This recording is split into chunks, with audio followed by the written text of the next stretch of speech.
Welcome to 3 a.m. Static. In the stillness of the night, when the world sleeps, the static whispers. Here, we unearth the forgotten, the forbidden, and the unsettling. Tonight's stories will crawl beneath your skin and nest in your thoughts. So turn off the lights, close your eyes, and let the static guide you. Before we begin, let us know where and when you're listening from. Drop your country or the exact time you're tuning in, because at 3 a.m., you're never really alone. Story 1. The Sleepwalking Child. The old house groaned under the weight of the night, its timbers creaking like arthritic joints. A sliver of moonlight, fractured by the gnarled branches of an ancient oak, painted a spectral path across the floorboards. Inside, a silence so profound it felt almost tangible pressed against the eardrums. Then, a soft footfall, barely audible above the rhythmic ticking of the grandfather clock in the hall. It was a sound that should have been comforting, the quiet tread of a child moving in their sleep, but in this house, under the oppressive weight of recent events, it felt wrong. Sarah and Michael exchanged a look, the unspoken question hanging heavy in the air between them. Their 7-year-old daughter, Emily, was a sleepwalker, a fact they'd learned to live with, albeit with a growing unease. But tonight felt different. The usual gentle shuffling in her room had been replaced by a deliberate, almost purposeful gait. They listened, holding their breaths, as the soft padding of small feet echoed from the hallway. The rhythmic sound, once merely a nuisance, now grated on their nerves, each step a tiny hammer blow against the fragile calm of the night. It was as if something else was driving those tiny feet, something beyond Emily's control, something sinister. They crept out of bed, moving with the caution of seasoned detectives, their movements precise, their senses heightened. The moonlight guided them, painting long, skeletal shadows that danced and writhed on the walls, transforming familiar objects into grotesque parodies of their daytime selves. The familiar comfort of their home had vanished, replaced by an alien landscape, strange and unsettling. The sound of Emily's footsteps led them towards the west wing, the oldest and most neglected part of the house. Whispers had always surrounded that part of the house, stories of a hidden room, a forgotten tragedy, and strange occurrences that defied explanation. Sarah had always dismissed them as old wives' tales, but tonight, the shadows seemed to writhe with a life of their own, fueling the rising tide of unease. As they approached the end of the hallway, the rhythmic footfall ceased. An unnatural silence descended, heavier, more oppressive than before. Holding their breath, they peered around the corner, their hearts pounding in their chests. Emily stood motionless in the doorway to the west wing, her small figure silhouetted against the darkness. Her eyes were wide open, unseeing, yet oddly focused on something beyond their comprehension. Her face, usually rosy and bright, was pale and drawn, illuminated by an unnatural, ethereal glow that seemed to emanate from within the shadowed room beyond. They watched, frozen in place, as she slowly reached out a tiny hand, her fingers trembling slightly, tracing the cold stone of the wall. Then, with a hesitant step, she entered the darkness. Fear, cold and sharp, pierced through Sarah's composure. The air around them felt heavy, charged with an inexplicable energy. The house seemed to hold its breath, anticipating something momentous.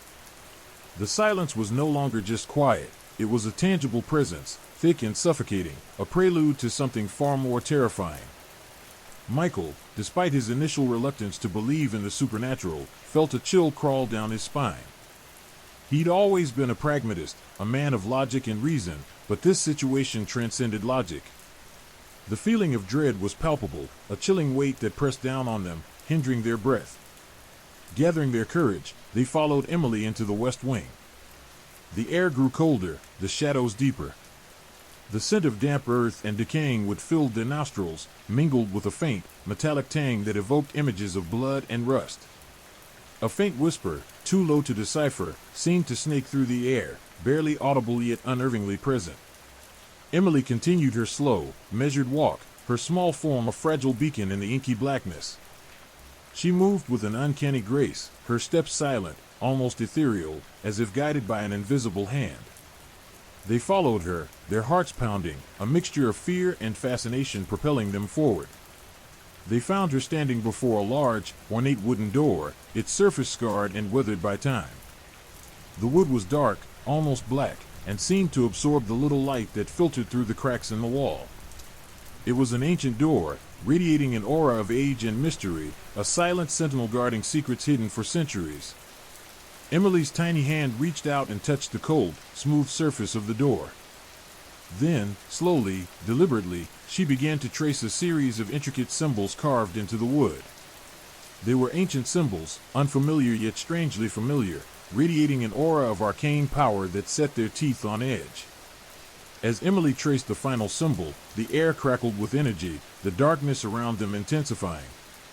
A low hum resonated through the floor, vibrating through their bodies, sending shivers down their spines. The house seemed to shudder, as if something ancient had stirred from its long slumber.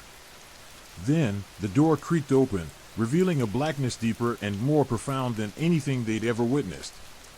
A cold wind, carrying the scent of decay and something else, something indescribably ancient and malevolent, wafted from within. Emily, oblivious to their presence, stepped across the threshold, disappearing into the darkness. Sarah and Michael exchanged a terrified look. They knew, with a chilling certainty, that what lay beyond that door was something that transcended their understanding, something that threatened to shatter their reality. They hesitated, paralyzed by a primal fear, but the sense of impending doom, the silent scream of the ancient house, pushed them forward. They had to follow their daughter, even if it meant facing the unknown, even if it meant confronting the darkest corners of their minds and the terrifying truth hidden within the walls of their ancestral home. The whispers had led them here, and now they had no choice but to follow where they led. The darkness beckoned, and they had no choice but to step into the abyss. The chilling reality was that this was no ordinary sleepwalking episode. This was a journey into the unknown, a descent into a realm far beyond their comprehension. And they were just along for the ride. They followed Emily, their footsteps echoing eerily in the oppressive silence of the West Wing. The air grew colder with each step, the scent of decay intensifying, now punctuated by a sharp, metallic tang that clung to the back of their throats. The darkness pressed in on them, a tangible entity, suffocating and chilling. It wasn't just the physical darkness, it was a darkness of the soul, a profound sense of dread that settled deep in their bones. Emily continued her slow, deliberate walk, her small form a fragile silhouette against the impenetrable black. She didn't stumble, didn't hesitate, moving with an unnatural grace that defied her age. It was as if an unseen force guided her, her movements fluid and precise, like a marionette controlled by unseen strings. Sarah and Michael exchanged nervous glances, their eyes wide with a growing sense of unease. This wasn't simply sleepwalking, this was something far more sinister, something that felt ancient and malevolent. The whispers, faint and elusive at first, grew stronger, weaving themselves into the oppressive silence. They were not distinct words, but more like a chorus of sibilant sounds, a chilling susurrus that seemed to emanate from the very walls themselves. The sound slithered around them, cold and unsettling, stroking their skin with an invisible touch that raised goosebumps. They felt the presence of something unseen, something ancient and powerful, lurking in the shadows, watching them with cold, malevolent eyes. As they rounded a crumbling stone corner, a horrifying sight greeted them. Scratched into the wall, barely visible in the dim light, were a series of symbols. They were ancient, indecipherable, yet strangely familiar, as if buried deep within their subconscious minds. The symbols pulsed with a faint inner light, their lines glowing faintly, as if imbued with a dark, otherworldly energy. The symbols seemed to writhe and shift before their eyes, their forms undulating as if alive, a nightmarish tapestry woven from the threads of nightmares. Emily stopped before the symbols, her small hand reaching out to trace their intricate forms. As her fingers glided across the ancient carvings, a low hum resonated through the floor, shaking the very foundations of the house. The air crackled with unseen energy, the darkness around them growing denser, more oppressive. It was as if a veil had been lifted, revealing a glimpse of something beyond human comprehension. Sarah felt a cold dread wash over her, a chilling wave of fear that threatened to drown her. She squeezed Michael's hand, her knuckles white with tension. He returned the pressure, his grip firm and reassuring, yet his eyes reflected the same terror that consumed her. They were in over their heads, hopelessly out of their depth. This was beyond their understanding, beyond their control. Suddenly, the air grew icy cold, the temperature plummeting several degrees. A gust of wind, unnatural and chilling, swept through the corridor, raising goosebumps on their exposed skin. The scent of decay intensified, now mingled with a pungent, acrid smell that filled their nostrils, burning the back of their throats. It was the scent of death, ancient and pervasive, a haunting reminder of forgotten tragedies buried deep within the earth.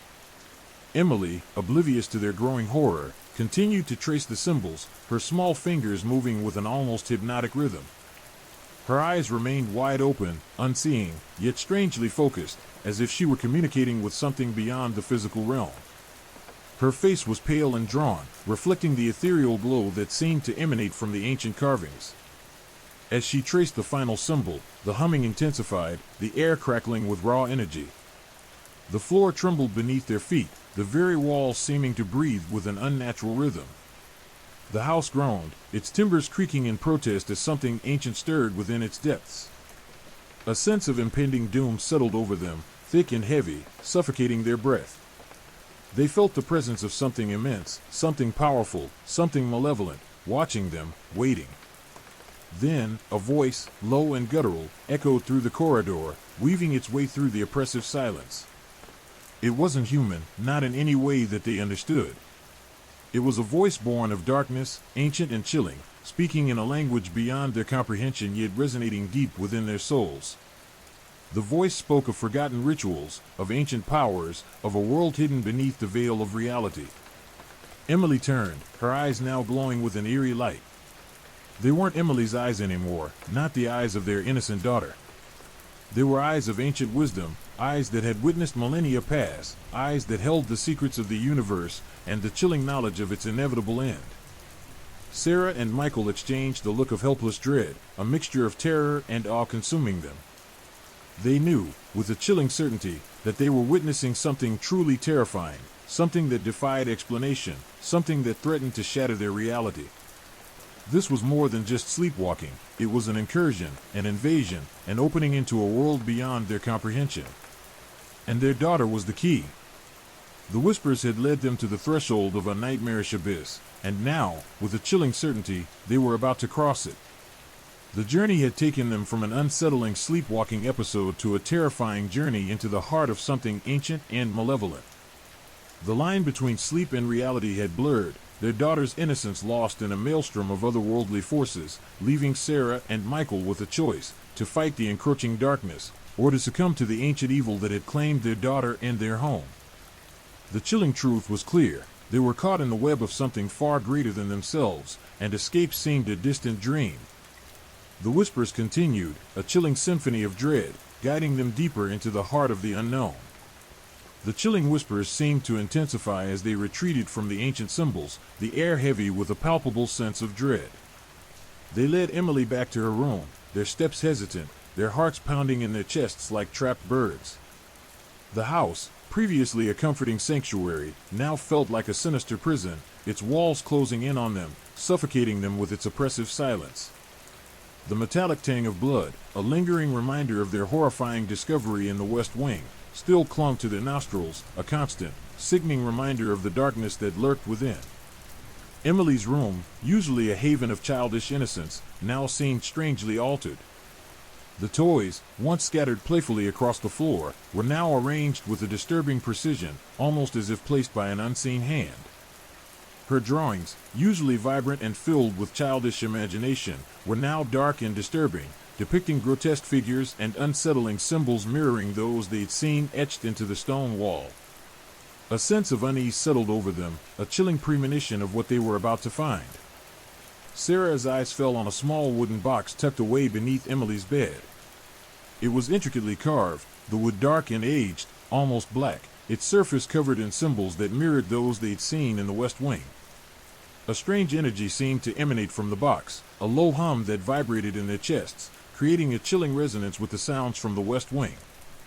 A cold dread washed over them, a sense of foreboding that made their breath catch in their throats. With trembling hands, Michael lifted the box.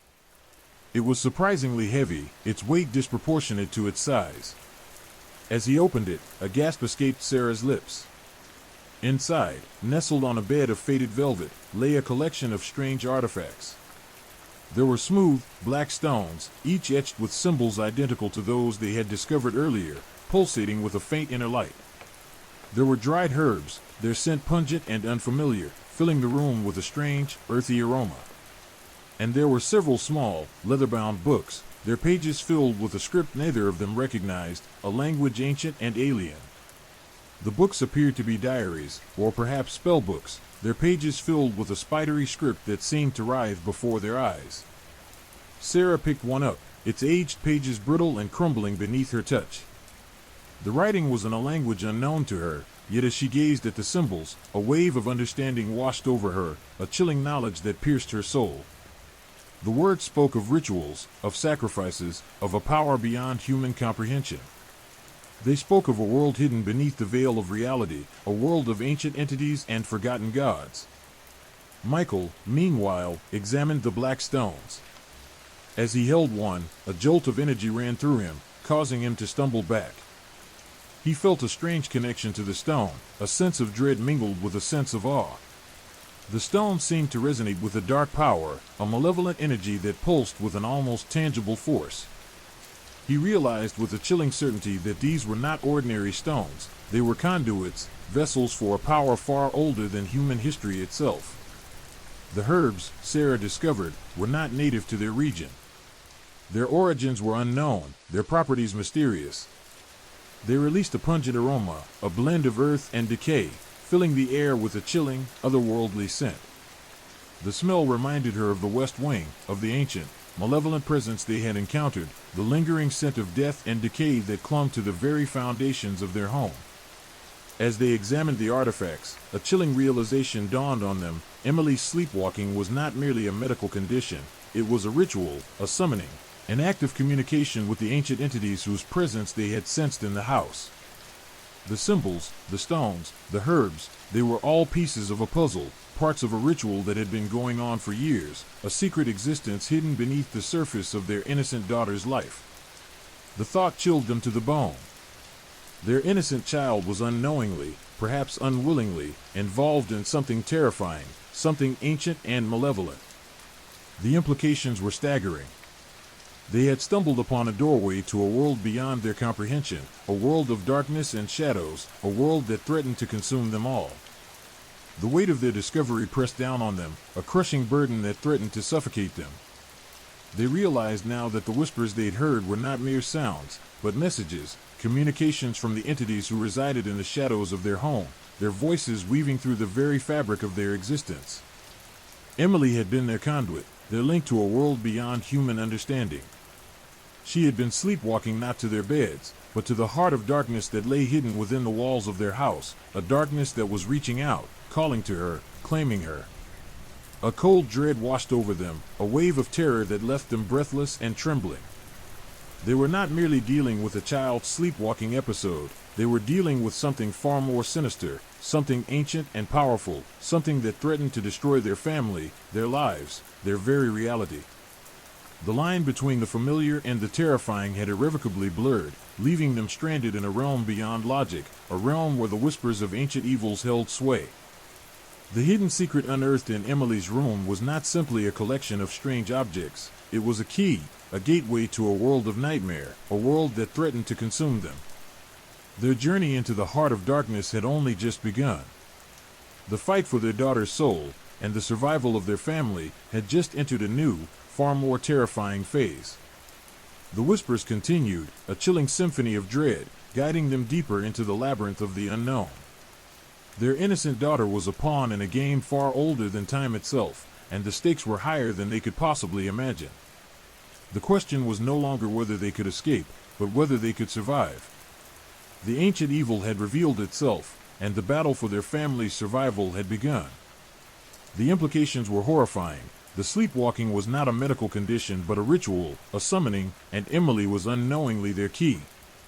The fight to save her, and themselves, had just begun. The house, once their haven, was now a battleground, and they were woefully unprepared for the war that lay ahead.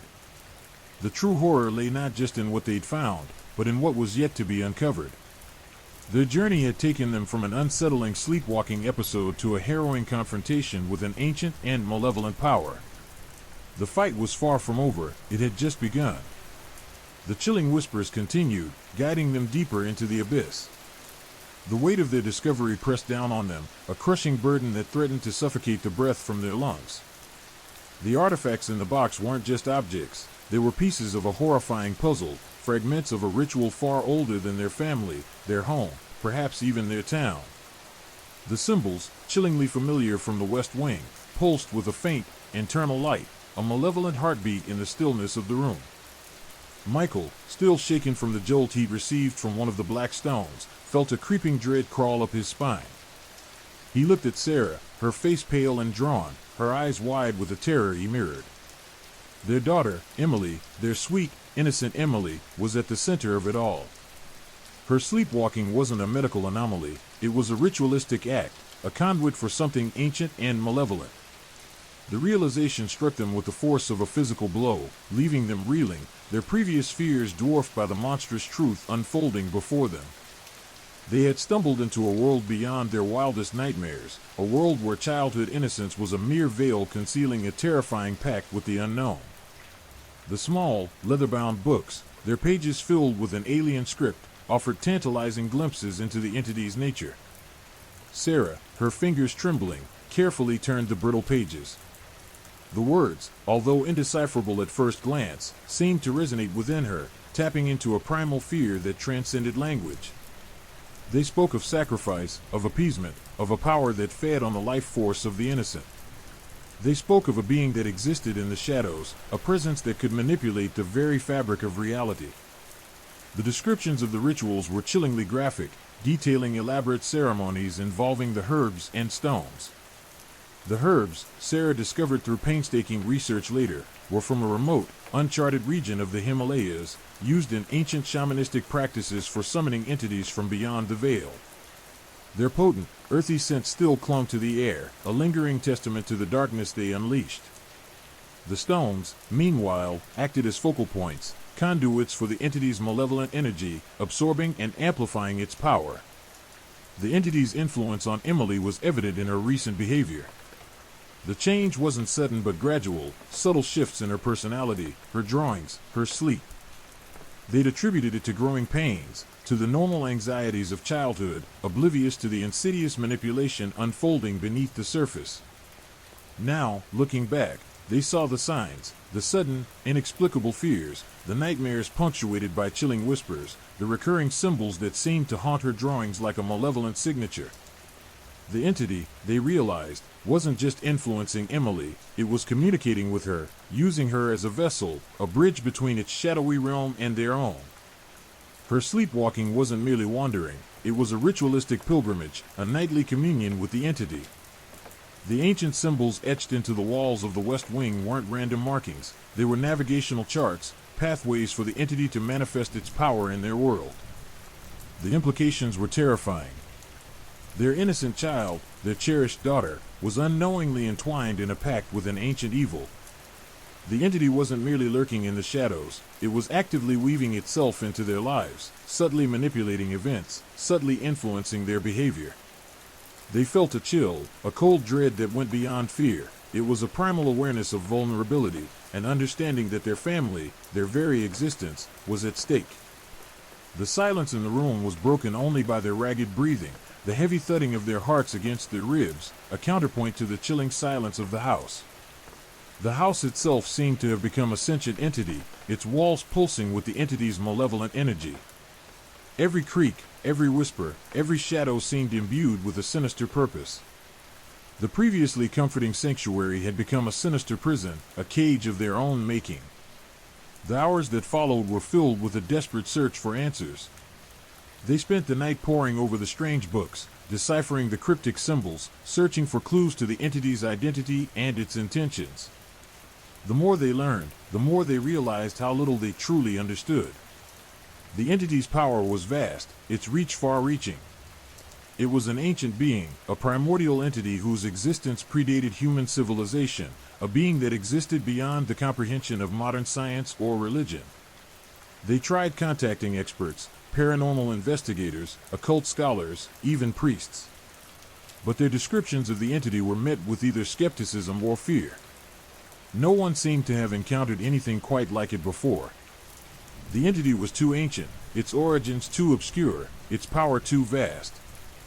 The experts, initially intrigued, soon grew wary, sensing the overwhelming power they were up against. The days that followed were a blur of frantic activity, a desperate attempt to unravel the puzzle before it was too late. They found themselves caught in a relentless cycle of research, ritual, and rising dread. They were consumed by a feeling of powerlessness, a sense of being overwhelmed by forces beyond their control. The entity seemed to be feeding on their fear, drawing strength from their desperation, growing stronger with each passing moment. The house, once a haven of safety and comfort, now felt like a haunted mausoleum, every corner whispering secrets of darkness. The familiar sounds of the house, the creaking floorboards, the rustling leaves, the wind howling through the eaves, were now sinister omens, each one a chilling reminder of the entity's presence. Sleep became a luxury they could no longer afford, haunted by visions of Emily, her face contorted in a silent scream, her body a conduit for unimaginable evil. As the days turned into weeks, the entity's influence on Emily grew stronger. Her sleepwalking became more frequent, more intense. The rituals she performed grew more elaborate, more dangerous. They watched helplessly, their fear growing into a desperate, agonizing hope, as the balance of power shifted, tilted inexorably towards the ancient, malevolent entity that held their daughter captive. They understood now that they were not dealing with a simple case of sleepwalking. They were facing an ancient, malevolent entity that had chosen their daughter as its conduit. The line between the world they knew and the world of shadows had blurred, and their only hope lay in deciphering the secrets of the entity, understanding its power, and finding a way to break the insidious pact that bound their daughter to its will. The fight to save Emily, and themselves, had only just begun. The whispers continued, a chilling symphony of dread, guiding them deeper into the abyss. The true horror lay not in what they knew, but in what they were yet to discover, and in the terrifying realization that the battle for their family's survival had already been lost. The darkness had consumed them, and their only hope now was a miracle. The fight for survival was a race against time, against an ancient, malevolent entity that was far stronger and more powerful than they could ever have imagined. The air in the West Wing crackled with an unseen energy, a palpable tension that vibrated in their bones. Michael gripped a worn, iron poker, its cold weight a small comfort against the encroaching dread. Sarah clutched a silver crucifix, its familiar image offering little solace against the sheer, overwhelming power that emanated from the shadowed corners of the room. Emily, their daughter, slept soundly in her bed, her breath slow and even, a deceptive calm masking the terrifying truth of her nightly rituals.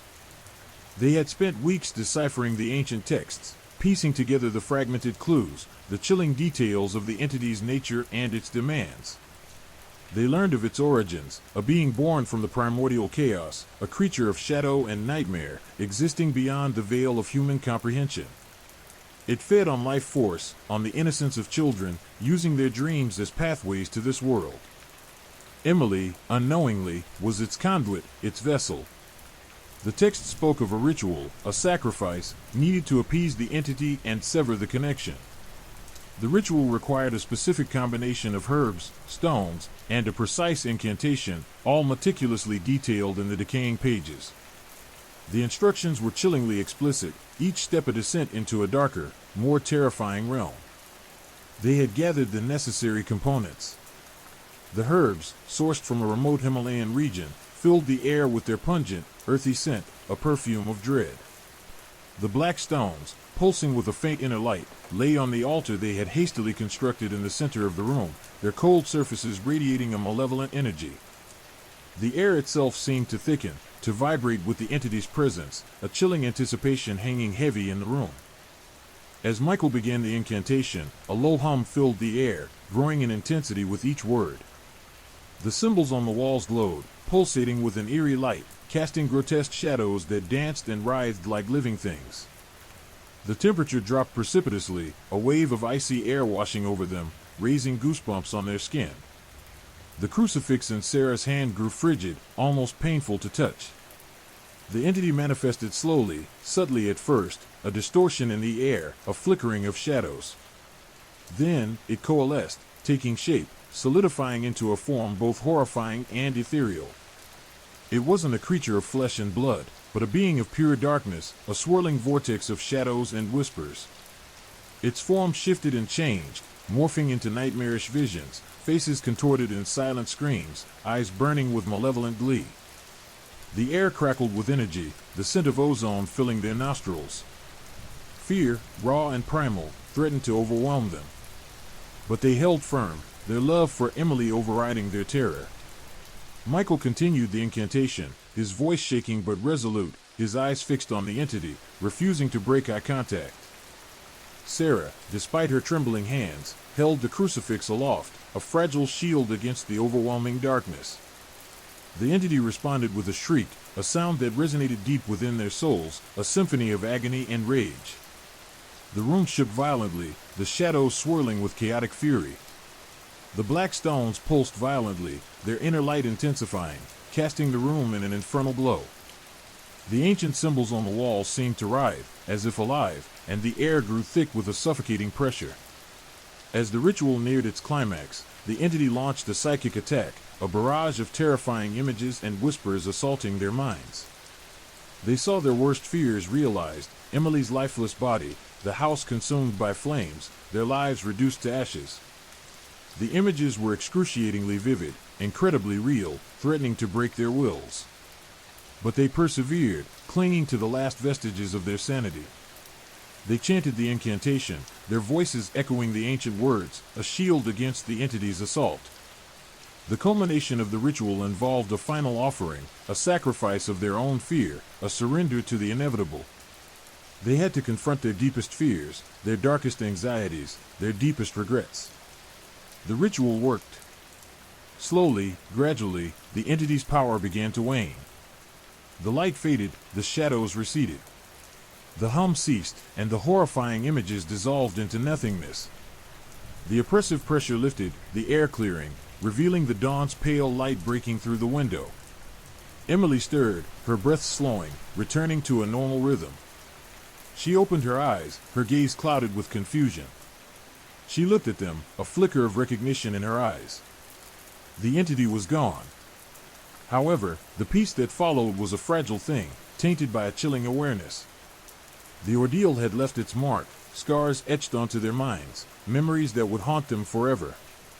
They were changed, forever altered by their encounter with the entity. Their vision of reality had been irrevocably shattered. The line between reality and nightmare was blurred, leaving them questioning what they had truly experienced. The house remained silent, eerily so. The remnants of the ritual remained, the herbs, the stones, the now faded glow on the walls. Yet, there was a profound sense of emptiness, as if something ancient and powerful had been torn away from their world. But the lingering emptiness was not just the absence of evil, it was also the unsettling absence of understanding. The truth was that they only partially understood what they had confronted. There were whispers that remained, not of the entity, but of the void it left behind, an echoing emptiness that hinted at a reality beyond human comprehension. Dreams and reality seemed intertwined, the border between the two worlds forever questionable. They had won the battle, but at what cost? Had they truly vanquished the entity, or merely pushed it back into the shadows, awaiting a future opportunity to return? The chilling thought hung in the air, a heavy, inescapable truth that haunted their quiet, still morning victory. The battle was over, yet the war, it seemed, had only just begun. The finality of their triumph was shadowed by an underlying uncertainty, a persistent whisper of something unseen, something that lay just beyond the veil of their perception. They were left staring into an abyss, an unknowable expanse that defied any human understanding, a chilling reminder that some things are better left undisturbed, some mysteries better left unsolved. Story 2, The Abandoned Asylum. The rusted gates groaned like a dying beast as they swung inward, their metallic shriek echoing through the desolate grounds. Ivy, thick as pythons, snaked across crumbling brick walls, obscuring broken windows like vacant eyes. The air hung heavy with the scent of decay, damp earth, mildew, and something else, something indefinably unsettling, a phantom smell of antiseptic and fear. This was Blackwood Asylum, a place whispered about in hushed tones, a place where the shadows seemed to cling a little longer, where the wind carried more than just leaves. They had ignored the warnings, the local legends, the chilling tales passed down through generations. Driven by a reckless curiosity, a thirst for the forbidden, they ventured into the heart of darkness. Liam, the self-proclaimed leader, flashed his phone's light, its feeble beam struggling to pierce the oppressive gloom. Behind him, Chloe nervously clutched a worn map, its faded ink barely visible in the semi-darkness. Mark trailed behind, his camera ever ready, hoping to capture the perfect spooky shot, oblivious to the growing unease that prickled at the back of his neck. And then there was Maya, the quiet observer, her eyes scanning the surroundings with unnerving intensity, sensing something far more sinister than a few cobwebs and peeling paint. The main building loomed before them, a colossal structure of decaying grandeur. Its once imposing facade was now scarred with the ravages of time, its broken windows like empty sockets staring out into the night. Gargoyles, their stone features eroded by wind and rain, seemed to leer from the rooftops, their silent judgment weighing heavily on their shoulders. The very air seemed to vibrate with a palpable sense of sorrow, a lingering echo of untold suffering. They entered through a gaping hole in the main entrance, the rotting wood splintering beneath their feet. The interior was a labyrinth of decaying corridors and crumbling rooms, the silence broken only by the occasional creak of the building settling or the rustle of unseen creatures in the shadows. Dust motes danced in the beams of their flashlights, creating eerie, ephemeral shapes that shifted and changed with every movement. The air was thick with the smell of decay, a suffocating blend of mildew, dust, and something else, something acrid and metallic that suggested blood.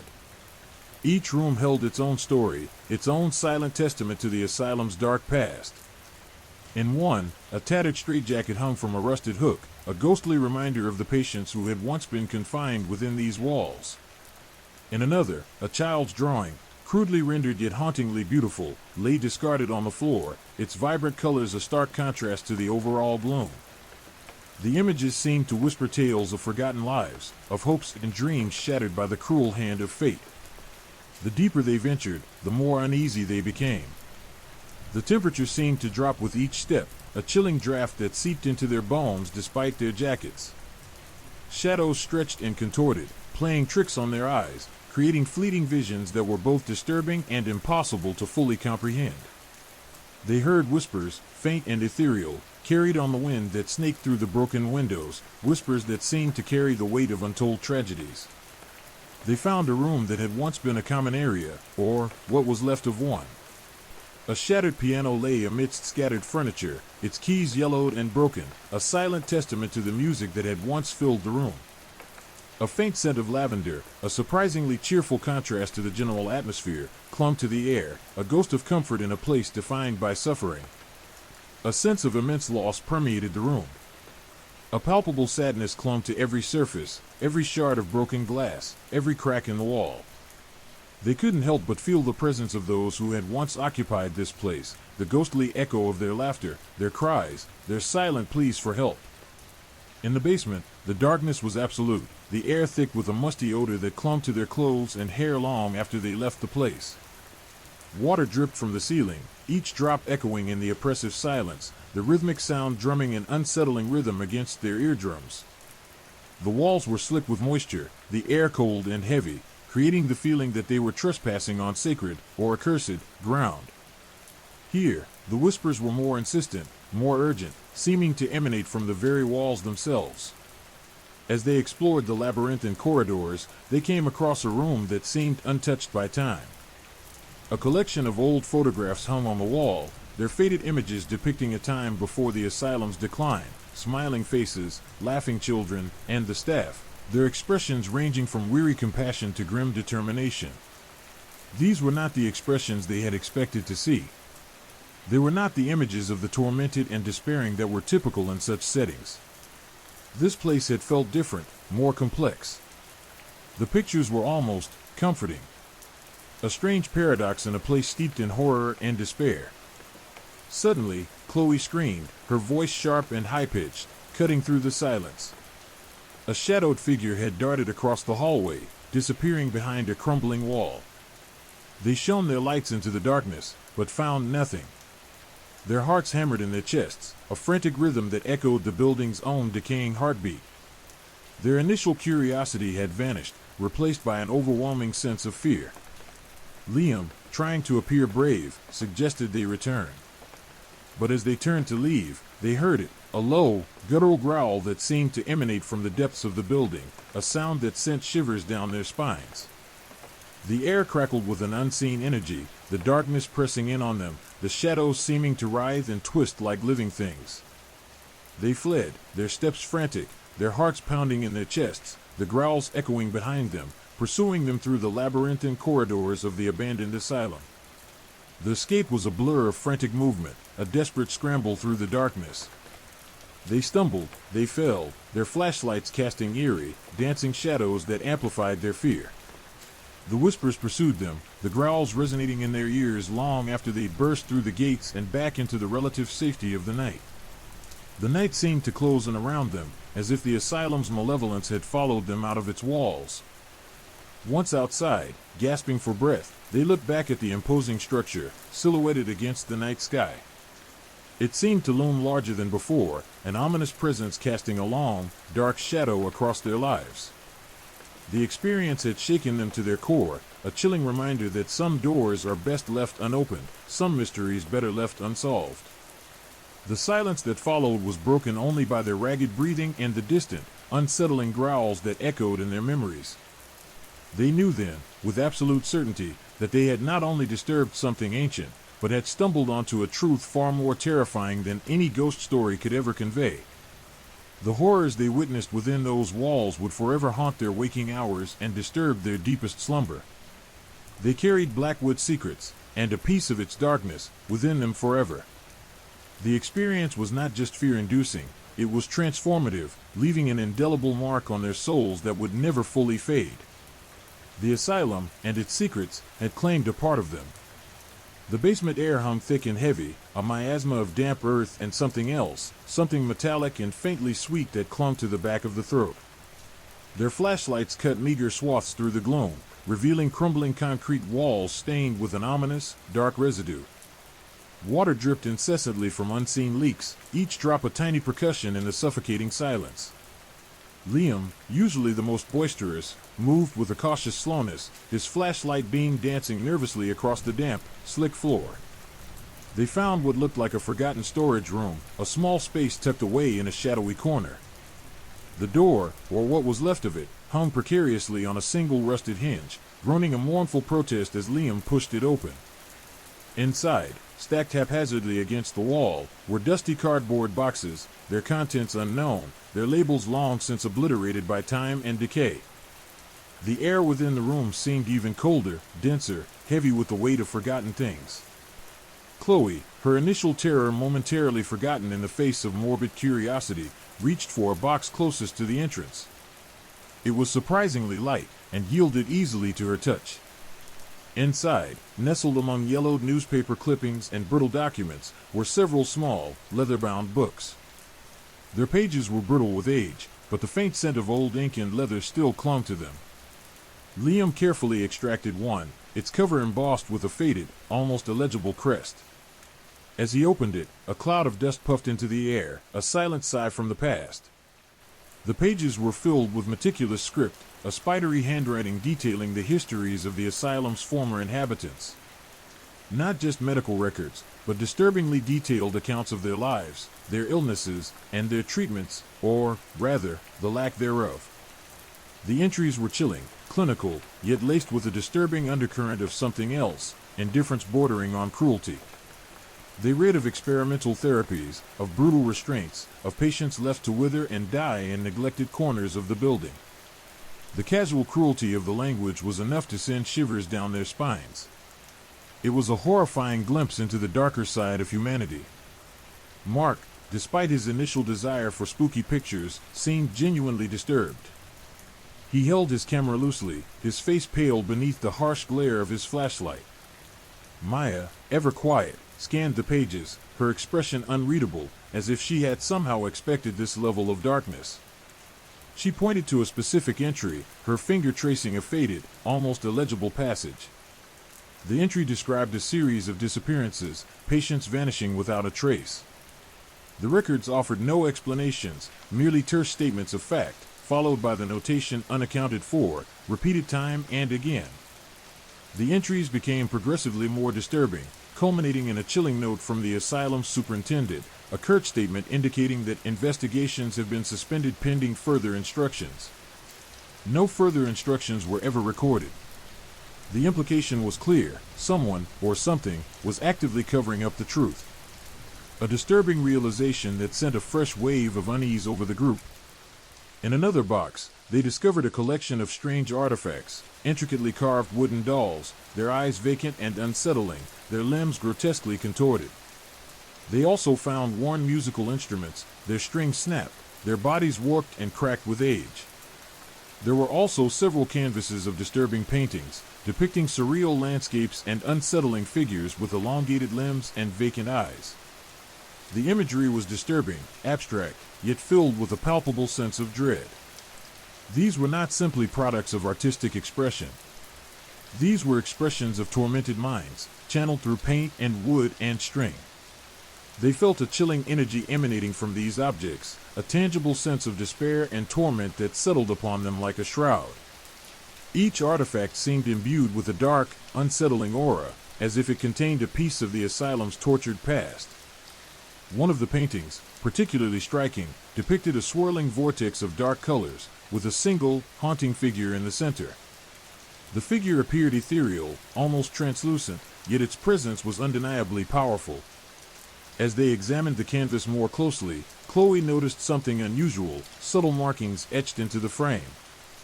These markings were intricate, almost alien-looking symbols, unlike anything they had ever seen. They were unsettling, hinting at the unseen rituals and beliefs of a culture they could not comprehend. Liam, ever the pragmatist, pulled out his phone to try and research the symbols. The signal was weak and sporadic, but he managed to snap a few pictures. The internet searches yielded nothing definitive, though one obscure website mentioned similar symbols in connection to forgotten occult practices, hinting at dark rituals, lost histories, and things best left undisturbed. The information was disturbing, but gave credence to Maya's quiet conviction that this place held more than just forgotten patients and disintegrating records. As they sifted through the remaining boxes, they discovered more unsettling evidence: personal letters filled with cryptic messages, faded photographs depicting unsettling scenes, and a collection of worn diaries that seemed to chronicle the experiences of a tormented soul. The handwriting was messy, hurried, and filled with fear and desperation. The entries spoke of horrifying visions, of unseen entities, and of an overpowering sense of dread that permeated every corner of the building. It wasn't the expected tale of institutional neglect, but something far more sinister, hinting at something darker, something beyond the physical world. The deeper they delved into the asylum's secrets, the more uneasy they became. The whispers they had heard before seemed to intensify, the shadows seemed to writhe and twist, and the air grew colder, heavier, infused with a tangible sense of dread. Their initial curiosity had been replaced by a profound sense of fear, a growing realization that they had stumbled upon something far more terrifying than they could have ever imagined. They were not just uncovering the history of a dilapidated asylum, they were unearthing something ancient, something sinister, something that had been buried deep within the building's crumbling walls for far too long. And it seemed to be waking up. The sense of being watched intensified, the silence broken only by the frantic thumping of their hearts.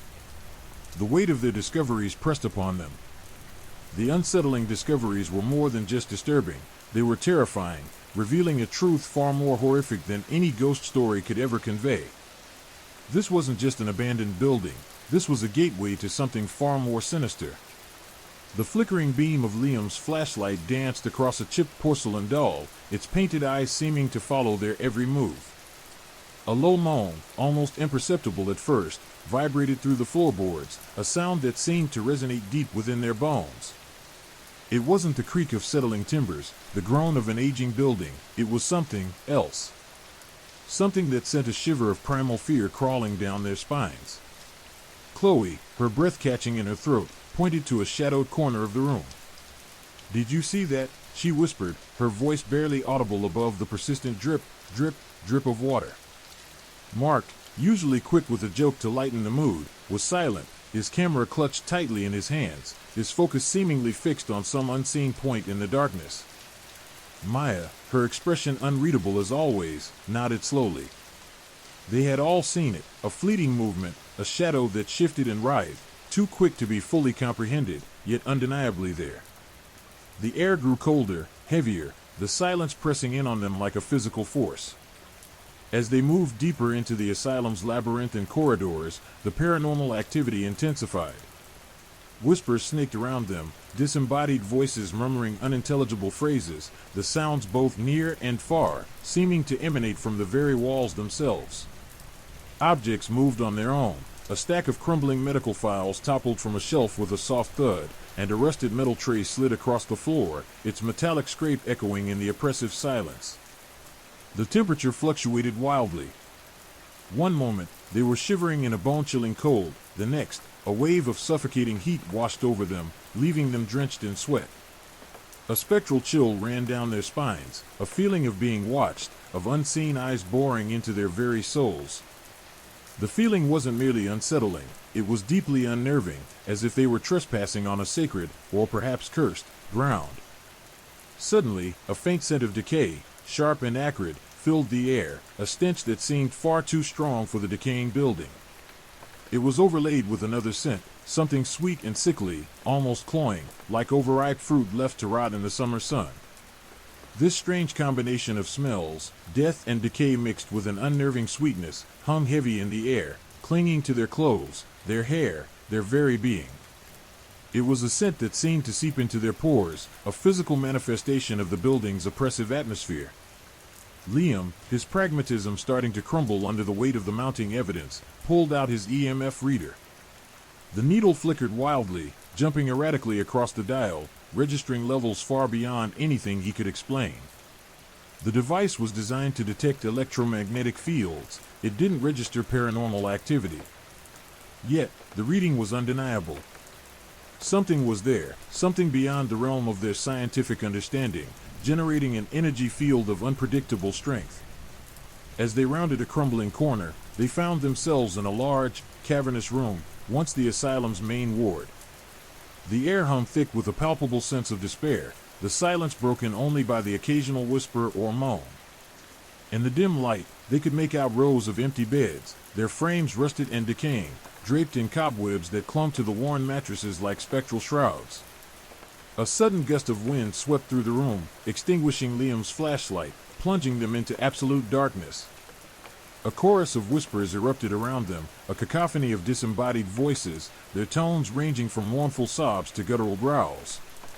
They could feel the air vibrate with unseen energy, their skin prickling, their senses overwhelmed by the raw powers surrounding them.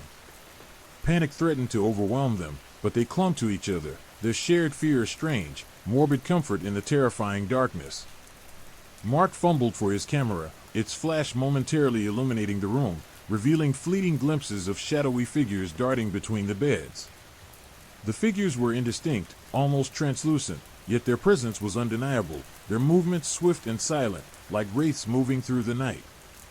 The darkness seemed to press in on them, the silence broken only by the frantic beating of their hearts and the chilling whispers. Then, just as suddenly as it had begun, the darkness lifted. Liam's flashlight flickered back to life, revealing a room eerily calm. The shadowy figures vanished, the whispers silenced. The only sound was the continuing drip of water, and the echoing silence, heavy with the lingering weight of their terrifying experience. They moved through the asylum, their steps hesitant, their senses heightened, their initial curiosity replaced by a bone-chilling terror. They saw more than fleeting shadows and heard more than chilling whispers. They witnessed a spectral hand brush against Chloe's arm, leaving an icy trail in its wake. They felt an unseen force push Mark backward, sending him stumbling against the decaying wall. Maya, usually so quiet and reserved, let out a gasp as a disembodied voice, sharp and chilling, whispered her name, a voice that seemed to originate from directly behind her. Every room, every corridor, held its own unique brand of terror. They found a room filled with the chilling scent of blood, and on the floor, they discovered a single, perfect footprint, too large to be human, embedded in the dust. In another room, they found a rocking chair that moved back and forth rhythmically, even though no one was near it. The chair creaked and groaned like a dying beast, its movements almost imperceptible, yet utterly unnerving. The diary entries they had found earlier seemed to echo the horrors they were now witnessing. The tormented writer's descriptions of unseen entities, of terrifying visions, and of the overpowering sense of dread felt far from fictional embellishments. They were chillingly accurate, echoing their own experiences, confirming their fears and pushing them closer to the edge of sanity. The entries hinted at rituals, at sacrifices, at a darkness far deeper than simple institutional neglect. As dawn approached, painting the sky with streaks of pale gray, they stumbled out of the asylum, their bodies trembling, their minds reeling. They were changed, irrevocably altered by their encounter with the darkness within those crumbling walls. The lingering chill, the unsettling smells, and the echoing whispers followed them, a constant reminder of the horrors they had witnessed. They had sought answers, a glimpse into the past. Instead, they had unearthed a nightmare, a terrifying glimpse into something far older, far more sinister, and far more real than they could have ever imagined. The experiences within the asylum walls blurred the line between reality and delusion, creating a haunting fear that settled deep into their souls, a fear that promised to stay long after they'd left the place behind. Their journey was far from over, for the whispers, the shadows, and the chilling presence of the abandoned asylum would forever be etched into their memories. The weight of the asylum pressed down on them, a suffocating blanket of dread woven from decay and despair. They navigated a maze of corridors, each turn revealing new horrors. A sudden, piercing shriek echoed from a darkened room, a sound that tore through the oppressive silence, a sound that was both human and inhuman, filled with a raw agony that chilled them to the bone. Hesitantly, they approached, their flashlights cutting through the gloom, revealing a room once a solitary confinement cell. The walls were stained, the floor slick with something dark and viscous. A single, tattered straitjacket lay discarded on the floor, its once white fabric now a sickly yellow, stained with what looked suspiciously like dried blood. The air hung heavy with the metallic tang of iron and the cloying sweetness that had plagued them since they entered the building, a horrific perfume of death and decay. As they stood there, paralyzed by a mix of horror and morbid curiosity, a spectral image flickered into existence in the corner of the room. It was a woman, or at least, the impression of one, her form translucent, her features indistinct. Her ragged clothing seemed to writhe and shift, as if constantly reforming, and the air around her seemed to shimmer with an unnatural energy. The image was fleeting, barely perceptible, yet its presence was undeniable, a chilling reminder of the suffering that had occurred within those walls. A low moan emanated from the spectral figure, a sound of profound sorrow and endless despair, a sound that seemed to claw at their very souls. In another corridor, a cold wind swept past them, even though the windows were sealed shut, causing the hair on their arms to stand on end. The temperature plummeted, and an intense feeling of being watched settled upon them, an invisible presence pressing in on them from all sides. Then, a whisper, barely audible, yet clear as a bell, brushed against Chloe's ear. "Get out," it hissed, the voice devoid of warmth, filled with a chilling malevolence. Chloe gasped, stumbling back against Mark, her eyes wide with terror. The whisper was followed by the chilling sound of labored breathing, a wheezing rasp that seemed to originate from everywhere and nowhere at once. They stumbled upon a room that had once been a surgery. The operating table lay in the center of the room, its stainless steel surface pitted and stained, a testament to the countless procedures performed there. Scattered across the floor were rusty medical instruments, scalpels, forceps, and bone saws, their sharp edges still glinting faintly in the beam of their flashlights. A strong smell of antiseptic hung in the air, mixing with the stench of decay and the sickly sweet odor that had become their constant companion. The combination was nauseating, creating a sense of overwhelming nausea and a primal urge to flee. As they moved deeper into the asylum, the attacks became more frequent and more intense. Unseen hands tugged at their clothes, icy fingers brushing against their skin. They heard whispers in their ears, disembodied voices calling their names, their tones ranging from mournful pleas to menacing threats.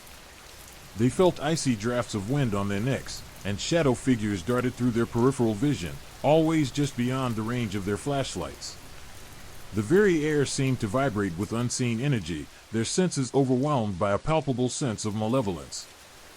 One particularly harrowing encounter involved a dark, shadowy figure that appeared briefly in the flickering light of Liam's flashlight. It was tall and gaunt, its features obscured by the darkness, but they could sense a powerful malevolence emanating from it. It moved with unnatural speed, flitting between the decaying furniture, disappearing as quickly as it appeared. A wave of pure terror washed over them. They felt a chilling cold seep into their bones, a bone-deep fear that transcended simple fright, a primal terror rooted in the deepest recesses of their subconscious. In the midst of this turmoil, Maya, always the quietest of the group, suddenly began speaking in a voice that wasn't her own. Her eyes glazed over, her body stiff, and she started reciting a series of seemingly nonsensical phrases, words laced with pain and despair. The words were in a language none of them recognized, but the tone conveyed a profound sense of suffering, of a tormented soul trapped within the confines of the asylum's decaying walls. The experience left them shaken, a chilling reminder of the power of the unseen forces that inhabited the asylum.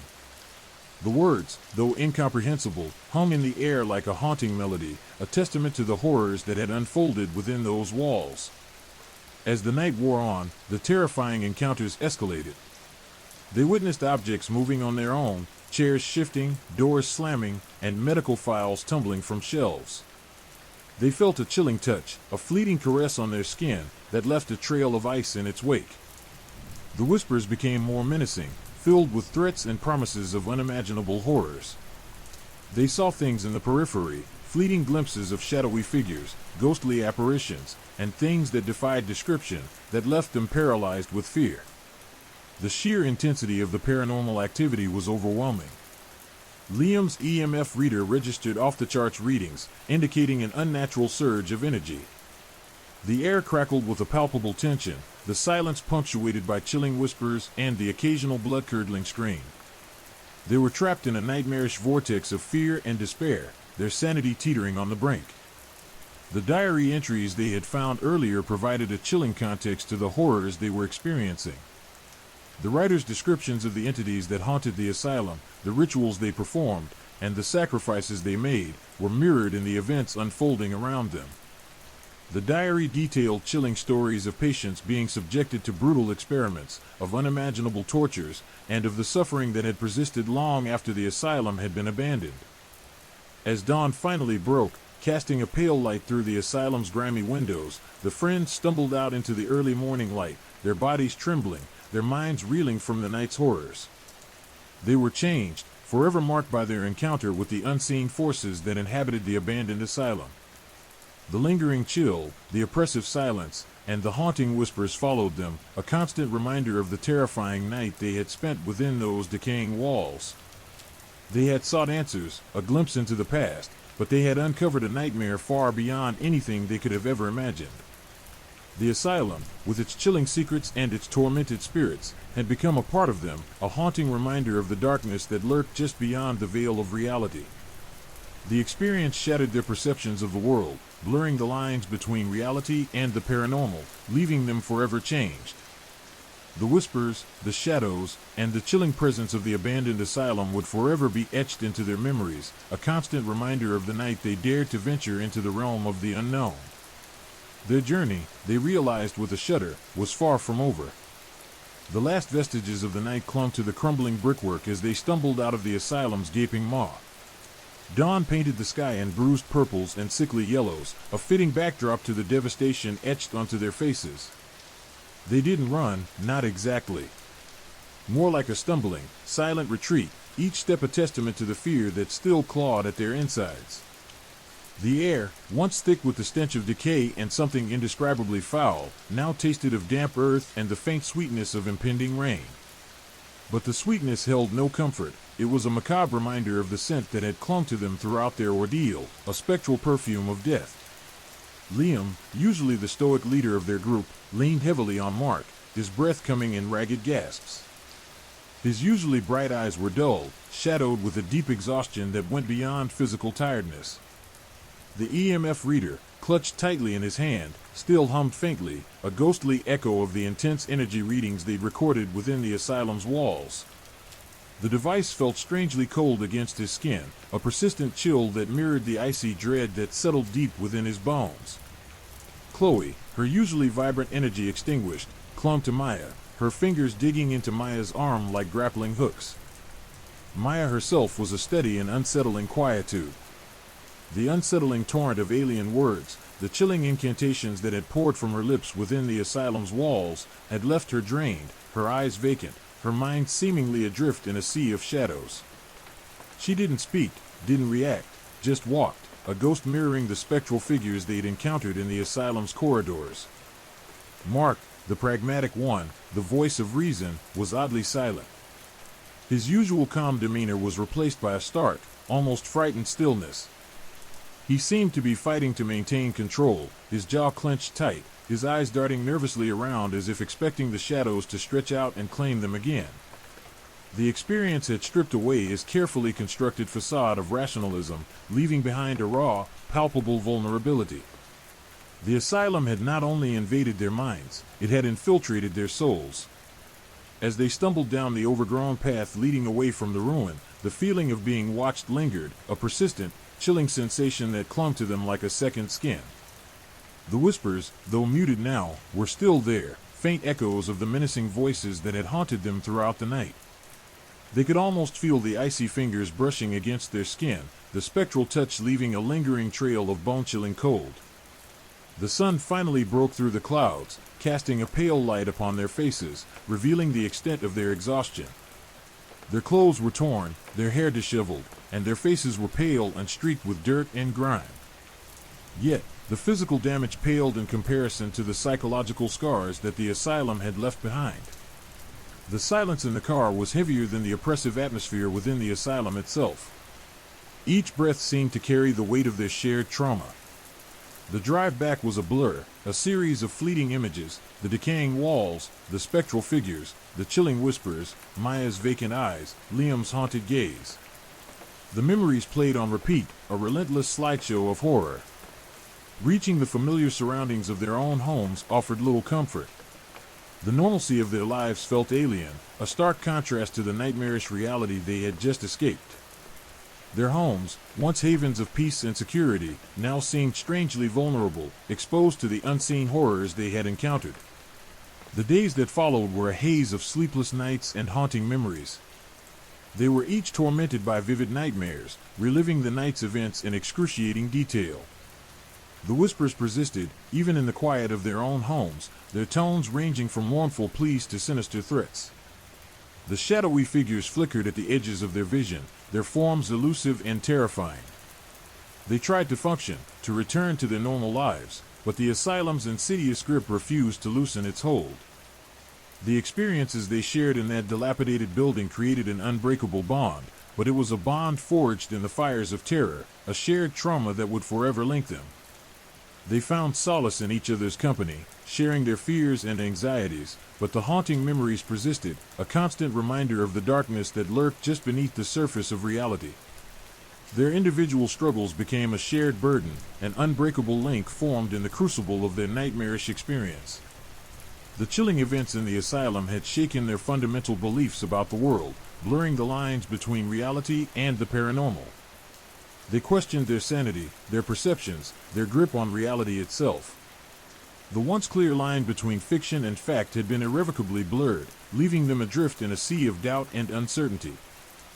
The escape was not just a physical act, it was a desperate flight from the suffocating grip of the unknown. It was a journey into the heart of darkness and a harrowing confrontation with a realm far beyond human comprehension. They emerged not as conquerors, but as survivors, forever marked by their harrowing encounter with the unseen forces that inhabited the abandoned asylum. Their shared trauma created an unbreakable bond, a grim brotherhood forged in the fires of terror. They would carry the scars of that night, physical and psychological, for the rest of their lives, a haunting reminder of their brush with the darkness that dwells just beyond the veil of reality. The asylum, with its decaying walls and haunted corridors, remained a spectral presence in their minds, a chilling reminder of the horrors they had witnessed. They had sought answers, a glimpse into the past, but the answers they received were far more terrifying than they could have ever imagined. Their world, once so solid and familiar, had been irrevocably altered. The shadows lingered, the whispers echoed, and the chilling presence of the abandoned asylum remained a permanent fixture in their minds, a constant companion in their waking hours and a tormentor in their sleep. Their escape was not an end, but a beginning, the beginning of a long and arduous journey of healing and coming to terms with a reality far more terrifying than they could have ever foreseen. The whispers continued, the shadows danced, and the echoes of the asylum's horrors would reverberate through their lives forever. The weight of their experience, heavier than any physical burden, would accompany them, a haunting reminder of their descent into darkness and their miraculous, yet unsettling, escape. Their journey of healing had just begun. Story 3: The Shadow Over the Lake. The air hung heavy with the scent of pine and damp earth, a cloying sweetness that did little to mask the underlying chill that settled deep in their bones. It was a summer night, yet the temperature hovered uncomfortably close to freezing, a stark contrast to the balmy days they'd spent hiking through the sun-drenched trails surrounding Blackwood Lake. The lake itself, usually a shimmering expanse of calm water reflecting the starry sky, was now a dark, brooding presence, its surface barely visible beneath the shroud of a thick, unnatural fog. Liam, ever the pragmatist, tried to dismiss it as an ordinary summer fog, a natural phenomenon easily explained. But the way the fog clung to the trees, the way it seemed to writhe and pulse with a life of its own, unsettled even him. He checked his compass, then his watch, a nervous tic he'd developed since their harrowing experience at the asylum. The compass spun wildly, its needle oscillating frantically, refusing to settle on any one point. The watch, a sturdy, reliable model, had inexplicably stopped at precisely 11:59 p.m., the hands frozen in a silent, ominous tableau. Chloe, her usual bubbly enthusiasm muted by the oppressive atmosphere, shivered, pulling her thin jacket tighter around her. "It's weird," she whispered, her voice barely audible above the rustling leaves and the unsettling silence that permeated the air. The silence wasn't the comfortable silence of nature, it was a heavy, suffocating silence, pregnant with unspoken dread. Mark, his usual calm demeanor replaced with a cautious vigilance, scanned the perimeter. The rhythmic crackling of the campfire did little to dispel the sense of unease. He'd brought his own EMF reader, a smaller, more portable version than Liam's, and it, too, was buzzing erratically, spitting out readings that defied explanation. The readings were off the charts, far beyond any normal electromagnetic fluctuations. Maya, the quietest of the group, remained surprisingly calm, a stark contrast to the growing unease of her companions. Her eyes, usually bright and expressive, were now distant, almost vacant, her gaze fixed on the impenetrable fog that shrouded the lake. An unusual stillness had settled over her, a profound quietude that was almost more unsettling than any outburst of fear. The campfire crackled, casting dancing shadows that seemed to writhe and twist like living things. The flames flickered, illuminating the faces of the group, revealing the stark terror that reflected in their eyes. The idyllic setting, once a symbol of peace and tranquility, had transformed into a claustrophobic cage, suffocating them with an oppressive atmosphere of dread. Then it began. A low, guttural humming emanated from the fog, growing in intensity until it resonated through their very bones. The sound was alien, otherworldly, a symphony of discordant notes that resonated with an unsettling familiarity. It was a sound that seemed to claw at their sanity, a sound that echoed the chilling incantations Maya had uttered during their ordeal at the asylum. The humming intensified, accompanied by a series of rhythmic thumps, like a colossal heartbeat reverberating from the depths of the lake. The ground trembled beneath their feet, the vibrations escalating, mirroring the rising crescendo of the unearthly sound. Fear, raw and palpable, seized them, tightening its icy grip around their hearts. The fog parted momentarily, revealing a fleeting glimpse of something immense and shadowy moving beneath the surface of the lake. It was too large to be a fish, too fast to be a boat. The sight, though brief, was enough to solidify the terror that had been creeping into their minds. They were not alone. The shadows that danced around the fire seemed to become more defined, taking on unsettling shapes and forms that shifted and morphed before their eyes. The trees surrounding the campsite seemed to writhe and twist, their branches reaching out like skeletal fingers. Chloe screamed, a primal shriek of pure terror that echoed through the night. Liam, his pragmatism crumbling under the onslaught of the supernatural, grabbed his EMF reader, its needle spinning wildly. Mark, his hands shaking, tried to maintain a semblance of calm, his rational mind struggling to grapple with the inexplicable events unfolding before him. Maya, however, remained unsettlingly calm, her eyes now glowing with an unnatural light. She began to chant, her voice a low, mesmerizing drone that blended seamlessly with the eerie humming emanating from the lake. The words were incomprehensible, yet they seemed to resonate with a horrifying power, amplifying the already terrifying events unfolding around them. The ground shook violently, tossing them to the ground. The fire sputtered and died, plunging them into darkness, the shadows now absolute, their forms no longer dancing playfully but menacingly advancing. The humming reached a deafening crescendo, followed by a chilling silence, broken only by the frantic beating of their hearts. The silence, however, was the most terrifying part. It was an unnatural silence, a void that stretched out before them, filled only with a growing sense of dread. The ground continued to tremble, creating an unsettling rhythm that vibrated in their chests, resonating with the monstrous heartbeat they'd felt earlier. Then, as quickly as it had begun, the humming ceased. The lake fell silent, the shadows receded, and the fog began to dissipate.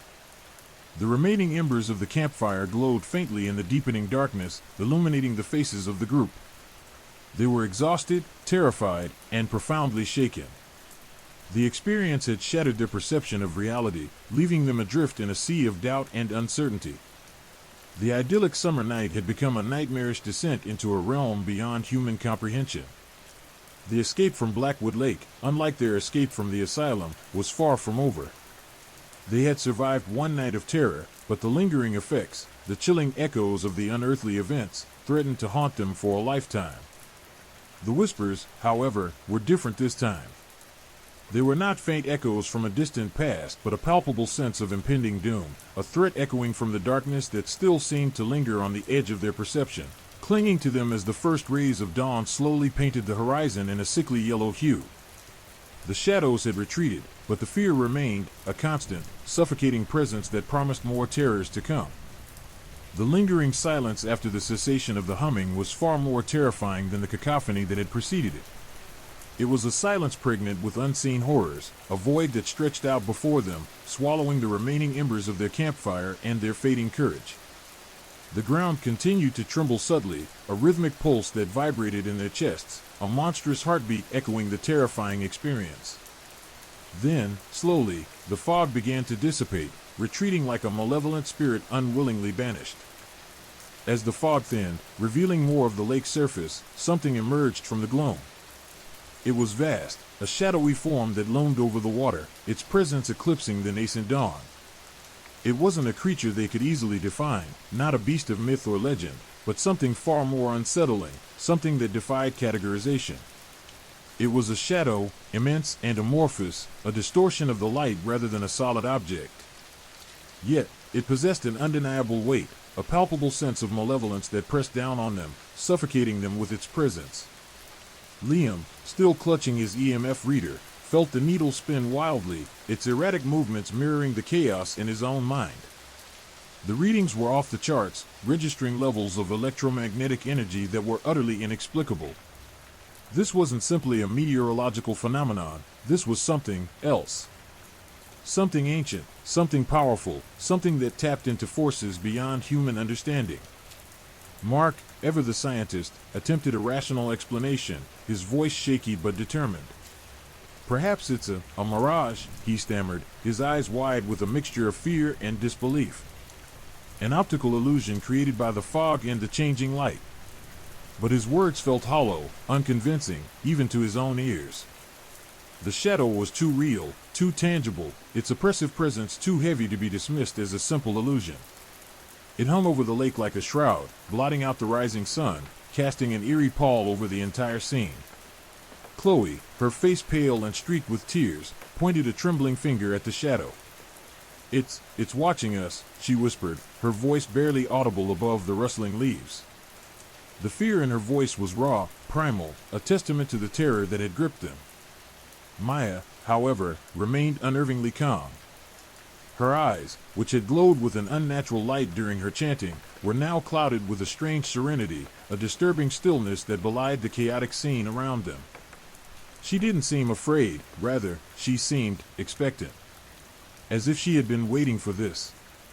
The shadow remained motionless for what felt like an eternity, its amorphous form shifting and swirling, its edges constantly in flux.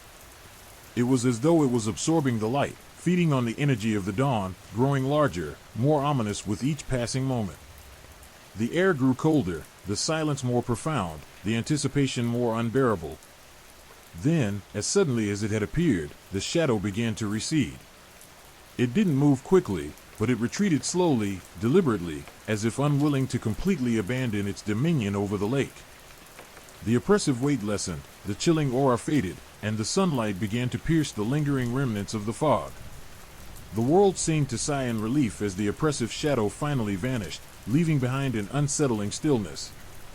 The relief, however, was short-lived. A chilling realization settled over the group. The shadow hadn't disappeared, it had simply retreated. It was still there, lurking just beneath the surface, waiting. Waiting for what? They didn't know. But the uncertainty, the creeping dread that had clung to them throughout the night, intensified. They packed their belongings hastily, their movements jerky and frantic, a stark contrast to their usual methodical approach. The lake, once a place of tranquility, now seemed menacing, its depths concealing untold horrors. They avoided eye contact, the shared trauma creating an invisible barrier between them. The usual easy camaraderie had been shattered, replaced by a silent agreement to avoid confronting the unspoken terrors they had witnessed. As they trekked back through the woods, the sun rising higher in the sky, the remnants of the night's horrors lingered. The woods felt different now, menacing. Every shadow seemed to hold a lurking threat, every rustle of leaves sounded like approaching footsteps. Their perceptions had been irrevocably altered. The silence between them was deafening. Each of them battled their own demons, their own personal hellscapes brought to life by the unspeakable events of the night. Liam replayed the EMF readings in his mind, trying to make sense of the impossible data. Mark wrestled with the impossible impossibility of his explanation. Chloe clung to Liam, her fear palpable, her body shaking with the aftershocks of terror. Maya remained eerily calm, her eyes distant, her gaze fixed on some unseen point in the distance. They reached the edge of the woods, the familiar sight of their car as a welcome beacon in the dawning light. But even the mundane reality of their vehicles failed to fully dispel the chilling effects of the night. The lingering feeling of dread remained, a heavy cloak weighing on their minds and souls. The drive back was silent, each person lost in their own private hell, replaying the terrifying events in their minds. The images burned themselves into their retinas, the immense shadow, the unearthly humming, the trembling ground, Maya's strange calm. They had escaped Blackwood Lake, but they hadn't escaped the horrors that lurked within its depths. The experience had changed them irrevocably. They were no longer the same people who had arrived at the lake on that balmy summer day. The idyllic setting had become a haunting memory, a dark reminder of the terrifying forces that existed beyond the veil of reality. They had glimpsed the darkness, and the darkness had glimpsed them. The whispers had intensified, now a constant, chilling chorus in the back of their minds, a harbinger of a fate they couldn't yet comprehend. The lake held its secrets close, its mysterious depths concealing mysteries far older and more terrifying than they could possibly imagine. The shadow over Blackwood Lake had retreated for now, but it would return. They knew it, felt it in the marrow of their bones. The nightmare was far from over. The whispers promised more. The drive back was a blur of strained silence, punctuated only by the occasional shudder of the car as it navigated the uneven forest road. Each of them wrestled with their own demons, the unsettling events of the night replaying in their minds like a broken record. Liam, despite his scientific background, found himself grappling with the inexplicable EMF readings, the needle's erratic dance seared into his memory. The numbers had defied all known scientific principles, suggesting an energy source far beyond human comprehension. He tried to rationalize it, to find a logical explanation, but the shadow's presence, its overwhelming weight, was simply too real to be dismissed as a mere anomaly. Mark, the pragmatic skeptic, retreated into a wall of silence. His attempts at rational explanations had fallen flat, even to his own ears. The shadow had been too tangible, too menacing to be written off as a mirage or a trick of the light. The sheer terror he had witnessed, the vulnerability he had felt in the face of something so profoundly unknown, left him speechless. The weight of his failure to provide a reasonable explanation pressed heavily upon him. He knew he had to find an answer, not just for his own peace of mind, but to make sense of the extraordinary events they had witnessed. Chloe, usually the most outgoing and confident of the group, clung to Liam's side, her body trembling uncontrollably. The image of the shadow, its vast, amorphous form blotting out the rising sun, was etched into her mind.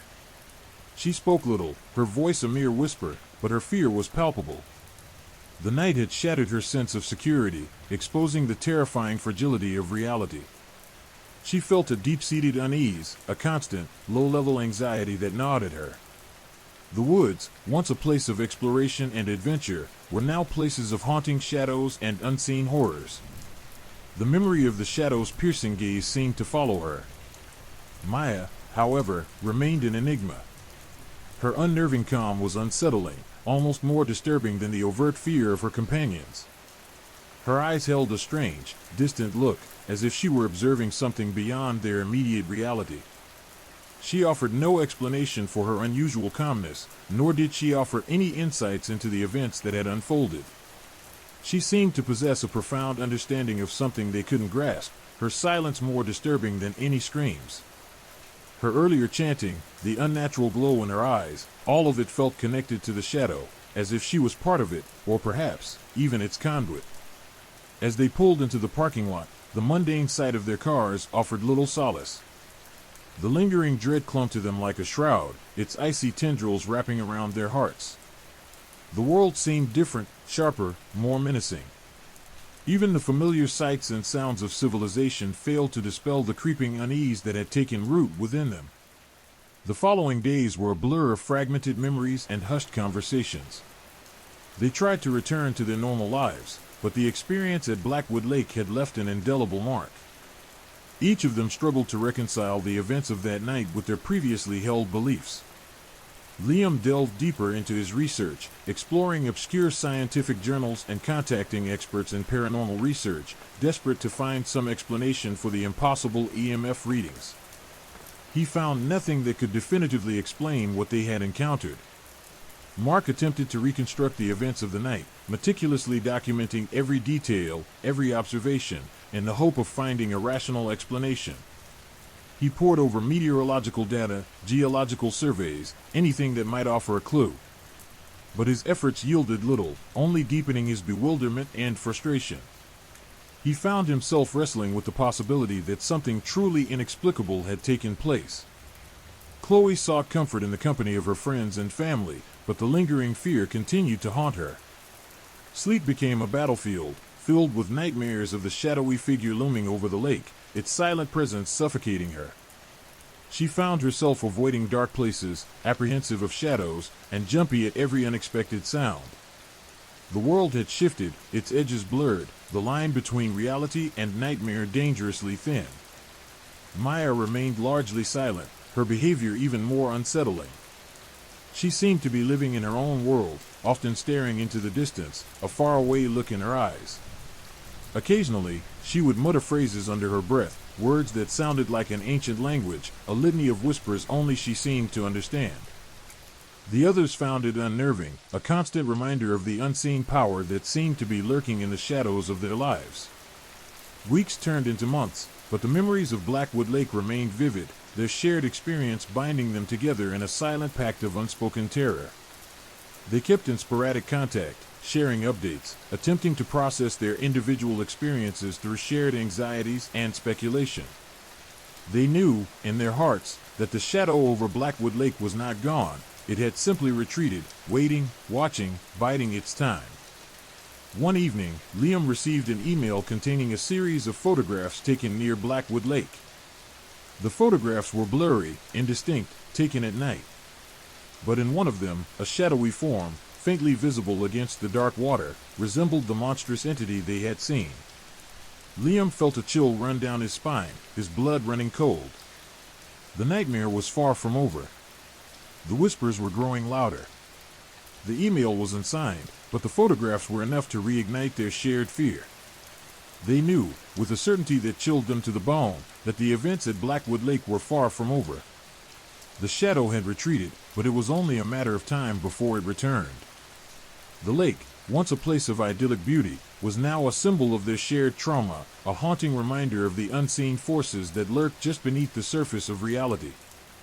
Their lives had been irrevocably altered, their perceptions skewed, their sense of security shattered.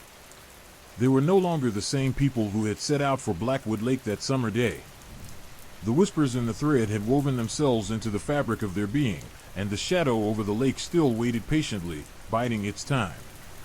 The haunting remained, the unanswered questions resonating deeply, a profound sense of dread permeating everything. The darkness they had glimpsed continued to linger, a promise of something far more terrifying yet to come. The lake held its secrets close, guarded by the unseen, the unfathomable, and the chilling whispers from the depths continued, a relentless echo of the darkness they had encountered. The shadow would return. They knew it. The whispers had promised more. And they were coming. The unsettling silence of the car ride had given way to a restless night for all of them. Sleep offered little respite, filled with fragmented images of the monstrous shadow, its inky blackness swallowing the moonlight. Liam, despite his scientific training, found himself unable to dismiss the inexplicable events. The EMF readings, far beyond any rational explanation, haunted him. He'd scoured scientific journals, contacted colleagues, even ventured into the fringes of paranormal research, but nothing offered a satisfying answer. The shadow, the energy it exuded, defied logic, defied the very principles he dedicated his life to understanding.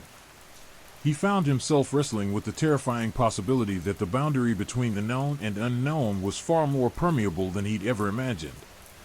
Mark, usually the voice of reason, found himself adrift in a sea of doubt. His meticulously compiled notes, his attempts to find a logical explanation, were nothing but a frustrating exercise in futility. The rational explanations he'd initially clung to felt brittle and inadequate in the face of such overwhelming evidence. The shadow's presence had been visceral, terrifying, utterly real. He'd seen the fear etched onto the faces of his companions, a fear that mirrored his own. He couldn't shake the feeling that they had stumbled into something ancient, something beyond human comprehension. The shadow was not just a figment of their imagination, it was a tangible, malevolent entity.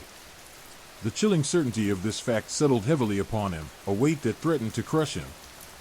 Chloe's fear was more palpable, a raw, unfiltered terror that left her trembling. She'd sought solace in the comfort of her family, but even their presence couldn't fully dispel the chilling memories. The shadow had invaded her dreams, its amorphous form looming over her, its presence suffocating. Every shadow now held a potential threat, every creak of the house sent her heart racing.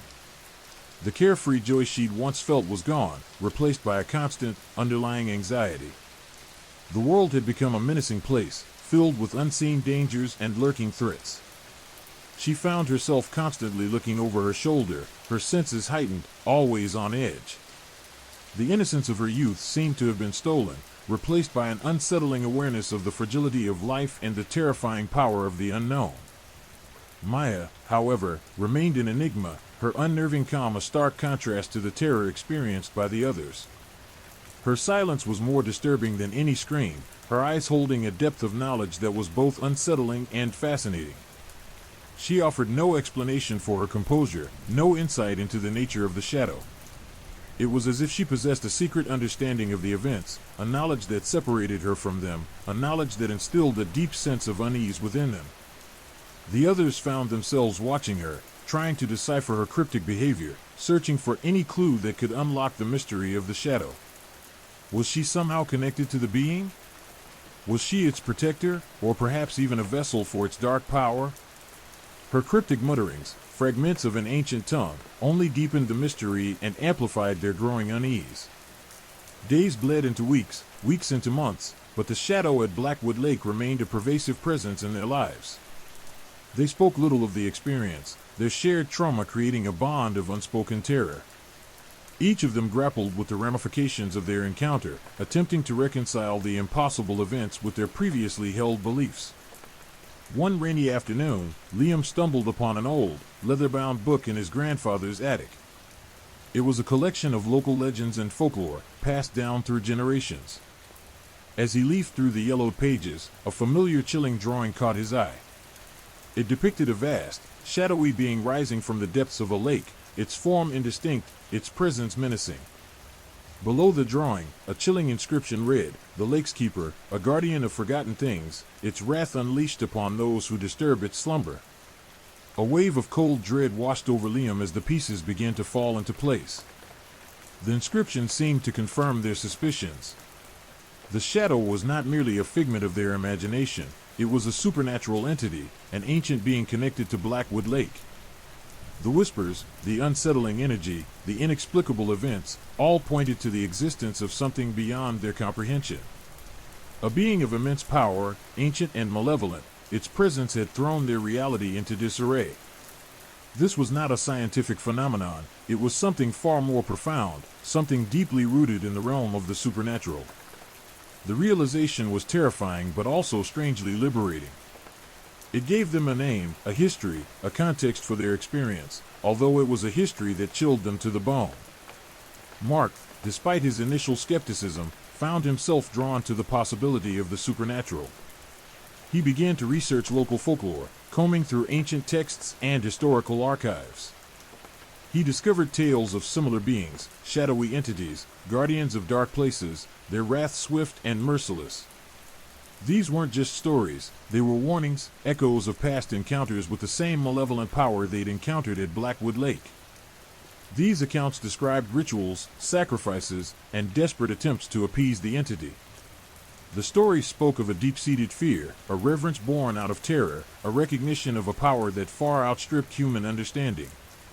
Mark's meticulous nature, once dedicated to finding scientific answers, was now channeled into understanding the supernatural nature of the shadow, a task that proved to be far more complex and daunting. Chloe, despite her fear, found a strange sense of purpose in confronting the reality of their experience.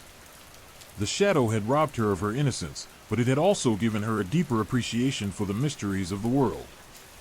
She used her experiences to start a blog, sharing her stories and experiences in a way that offered a sense of solidarity for others who'd had similar encounters. Her blog began to attract attention, and she received messages from others who had glimpsed the shadows, experienced inexplicable events, and encountered creatures of the unknown. A network of shared experiences began to develop. This connection, born from shared trauma, offered a sense of community, a place where people could share their stories without judgment or ridicule. Chloe discovered a strength within herself she hadn't known existed, transforming her fear into a powerful force for sharing and connecting. Maya's enigmatic behavior remained a mystery, but the discovery of the ancient book provided a new perspective. Her seemingly ancient mutterings, previously dismissed as gibberish, seemed to resemble fragments of the rituals described in the book. They were incantations, words of power, aimed at either appeasing or summoning the Lake's Keeper. This realization solidified their concern about Maya's role in their ordeal. Was she inadvertently connected to the entity? Was she a conduit, a medium for the shadow's influence? Or was she actively trying to protect them? Their fear of Maya was compounded by their desperate need to understand her. Her role in the ordeal was as mysterious and unsettling as the shadow itself, becoming more intense with each passing day. The group, bound together by their shared trauma and newfound knowledge, embarked on a dangerous quest. They decided to return to Blackwood Lake, armed with the knowledge they'd unearthed, ready to face the Lake's Keeper. The whispers were growing louder, the shadow was drawing closer, and they knew that their encounter at the lake was far from over. The Lake's Keeper was not merely watching, it was preparing, and the whispers promised a terrifying return, a confrontation that would determine their fate and uncover the terrifying truth of Blackwood Lake's ancient secrets. The mundane world they once knew had vanished, replaced by a chilling awareness of the unseen, the unknown, and the terrible power that lurked beneath the surface of reality. They were walking into the heart of darkness, armed with knowledge, yet acutely aware of their vulnerability in the face of a being far older, far more powerful than themselves. The shadow waited, and they were going to face it. The battered Jeep, its tires spitting gravel, roared away from Blackwood Lake, leaving behind an oppressive silence broken only by the rhythmic thump of the engine. Inside, the four friends were a study in contrasting emotions. Liam, the scientist, stared rigidly ahead, his knuckles white against the steering wheel. His usually meticulous mind raced, trying to reconcile the impossible with the rational, but the impossible stubbornly refused to yield. The EMF readings, the chilling visuals captured on his night vision camera, these were tangible, irrefutable pieces of evidence that defied any scientific explanation he'd ever encountered. The rational part of his brain, the part that demanded empirical proof, fought a losing battle against the primal fear that had taken root in his soul. He'd spent his life dissecting the natural world, finding order in chaos, yet Blackwood Lake had presented him with a chaos that defied any attempt at dissection. Mark, ever the pragmatist, found himself surprisingly subdued. The meticulous notes he diligently compiled during the investigation felt pathetically inadequate, mere scribbles against the backdrop of the truly terrifying. He'd sought patterns, logical explanations, but the shadow had offered none. It was a void, a negation of logic, a creature of pure, unadulterated dread. The weight of the unexplained pressed down on him, a crushing burden that threatened to overwhelm his usually resilient spirit. He glanced at Chloe, who was huddled in the corner, her body trembling, her eyes wide with a terror that mirrored his own. He longed to offer her reassurance, but the words wouldn't come. What reassurance could he possibly offer in the face of such incomprehensible horror? Chloe's sobs were barely audible, but the tremor in her body was unmistakable. The memory of the shadow's oppressive presence, its suffocating darkness, clung to her like a second skin. Every rustle of leaves, every shadow cast by the passing trees, brought the terror flooding back. The carefree spirit she'd once possessed felt like a distant memory, replaced by a pervasive sense of vulnerability and unease. She clutched a small, smooth stone she'd picked up near the lake's edge, a tangible link to the night that had irrevocably altered her life. The stone felt cold, oddly comforting in its solidity, a stark contrast to the intangible horror she had faced. She closed her eyes, trying to banish the image of the monstrous form rising from the lake, but it was futile. The memory was etched into her very being. Maya, however, remained an enigma. Her silence was almost as disturbing as the shadow itself. While the others wrestled with their fear, with the need to rationalize, to understand, Maya sat silently, her expression unreadable. Her eyes, usually bright and engaging, were now distant, almost vacant, as though she were observing something far beyond the immediate reality. The fragments of ancient incantations she had uttered near the lake echoed in their minds, an unsettling reminder of her inexplicable calm amidst their terror. She held a small, intricately carved wooden amulet in her hand, its surface worn smooth with age. The others watched her, a mixture of fear and fascination in their eyes. Was she merely stoic, or did she possess some hidden knowledge about the shadow, some connection to its existence that the others did not possess? Their previous questions about her role intensified, gaining a terrifying urgency as they drove away from the lake, leaving the shadow behind. The drive was long, the silence punctuated by occasional shuddering breaths and choked sobs. As the lights of civilization began to appear on the horizon, a faint sense of relief began to creep in, but it was fragile, easily shattered by the lingering unease.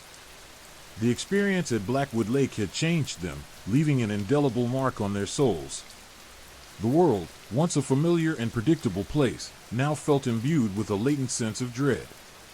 Shadows seemed to lengthen, stretching into menacing forms, and the quiet rustle of leaves took on a sinister undertone. Once they reached Liam's house, the exhaustion of the day finally caught up with them. They fell into an uneasy silence, avoiding eye contact, each lost in their own terrifying memories. The scientific explanations, the rationalizations, all seemed trivial in the face of the terrifying reality they had encountered. They didn't speak of their experiences, the unspoken fear creating a bond of shared trauma, more powerful than any words could express. The silence was a palpable thing, thick with the weight of unspoken terror and the lingering sense of something ancient and profoundly malevolent that they had barely escaped. Days turned into weeks. The group tried to resume their normal lives, but the shadow of Blackwood Lake remained, casting its long, ominous reach into their everyday existence. Liam continued his research, poring over ancient texts and esoteric journals, his scientific mind struggling to grasp the impossible. He discovered accounts of similar entities in various cultures, shadowy beings, guardians of forgotten places, their origins shrouded in mystery, their power immense and terrifying. These were not mere folklore, they were echoes of a reality far older, far stranger, than his scientific worldview could accommodate. Mark found himself drawn deeper into the world of folklore, delving into the history of the area surrounding Blackwood Lake. He uncovered accounts of disappearances, strange rituals, and whispered legends passed down through generations, each account adding another chilling layer to the mystery. The rational explanations he had initially sought seemed increasingly futile, replaced by a growing acceptance of the supernatural, a realm that was both terrifying and strangely compelling. Chloe's blog, initially a way to process her own trauma, became a surprising success. She received messages from people around the world, sharing their own stories of inexplicable encounters with shadows, mysterious disappearances, and unexplained phenomena. These were not isolated incidents, they were pieces of a larger, more terrifying puzzle, a testament to the hidden depths of the world, the unseen forces that lurk beneath the surface of reality. Sharing her experiences allowed her to connect with others, transforming her fear into a force of solidarity, a testament to the shared human experience of facing the unknown. Her blog became a beacon of hope, a testament to the power of resilience, demonstrating that the experience, though profoundly disturbing, didn't need to be isolating. Maya remained largely silent, her enigmatic demeanor unchanged. The small wooden amulet she carried became a constant focal point, a symbol of the mystery surrounding her. Sometimes, late at night, the group would hear her muttering to herself, the fragments of ancient incantations growing more frequent, more coherent, as if she were drawing strength or knowledge from some unseen source. The others watched her with growing apprehension, aware that her connection to the shadow remained a dangerous unknown, one that could either destroy them or save them from future encounters with the lake's keeper. The fear mixed with a strange respect for her quiet power, which seemed to grow stronger as time went by. The shadow of Blackwood Lake, once a fleeting horror, now permeated their lives. It was not simply a memory, but a presence, a constant reminder of the unseen forces that shaped their reality. It was a chilling testament to the fragility of the known world and the infinite possibilities of the unknown. The lake itself remained a place of dread, a nexus of dark energy, and although they were miles away, its presence followed them, a haunting reminder that some things, some shadows, are never truly left behind. The chilling truth was that their journey was far from over. The lake's keeper had merely withdrawn for now, gathering strength for another confrontation, another chapter in their terrifying ordeal. The whispers persisted, louder now, closer now, and they knew, with a sickening certainty, that Blackwood Lake was not done with them yet. Story 4, The Masked Man. The unsettling events at Blackwood Lake had left an indelible mark, a chilling echo that resonated far beyond the shores of that cursed place. Weeks bled into months, and while the immediate terror had subsided, a low hum of unease remained, a constant undercurrent in their lives. Liam, ever the scientist, found himself drawn into a labyrinthine world of forgotten lore and esoteric texts, searching for answers where logic failed. He unearthed accounts of shadow beings, entities tied to specific locations, their power fueled by the collective anxieties and fears of those who resided nearby. These were not mere superstitions, they were whispers from a reality beyond the tangible, a realm where the boundary between the conscious and unconscious blurred. Mark, meanwhile, delved into the historical records of the Blackwood Lake region, unearthing a tapestry of unsettling stories, disappearances, unexplained phenomena, and legends passed down through generations, each one painting a portrait of a place steeped in an ancient, malevolent energy. He found evidence of peculiar rituals, sacrifices offered to unseen entities, suggesting a history of human interaction, perhaps even appeasement, with the very being they had encountered.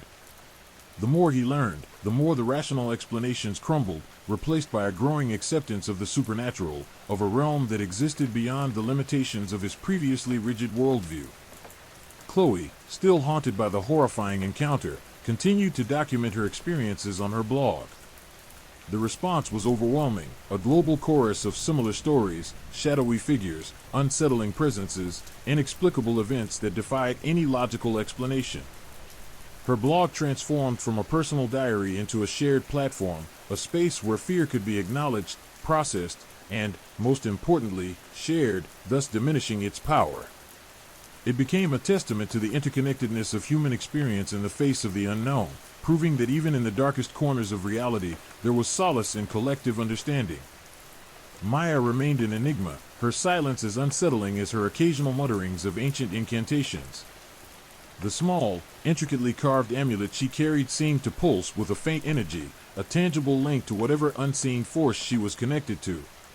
She never explicitly spoke of her connection, but her actions spoke volumes, a watchful vigilance, a quiet strength that seemed to grow with each passing day. The others watched her with a mixture of fear and awe, her role in the terrifying ordeal still shrouded in mystery. Then it began. Sarah, a young woman living several miles from Blackwood Lake, contacted Chloe. Her story was unlike anything they had encountered before, a chilling account of repeated encounters with a masked man who appeared near her home, a relentless figure of dread that defied any reasonable explanation. Sarah's initial encounter occurred during a late-night walk with her dog. A figure, shrouded in shadow, materialized at the edge of her property. It was tall, slender, and unnervingly still, its face concealed behind a crude, burlap mask.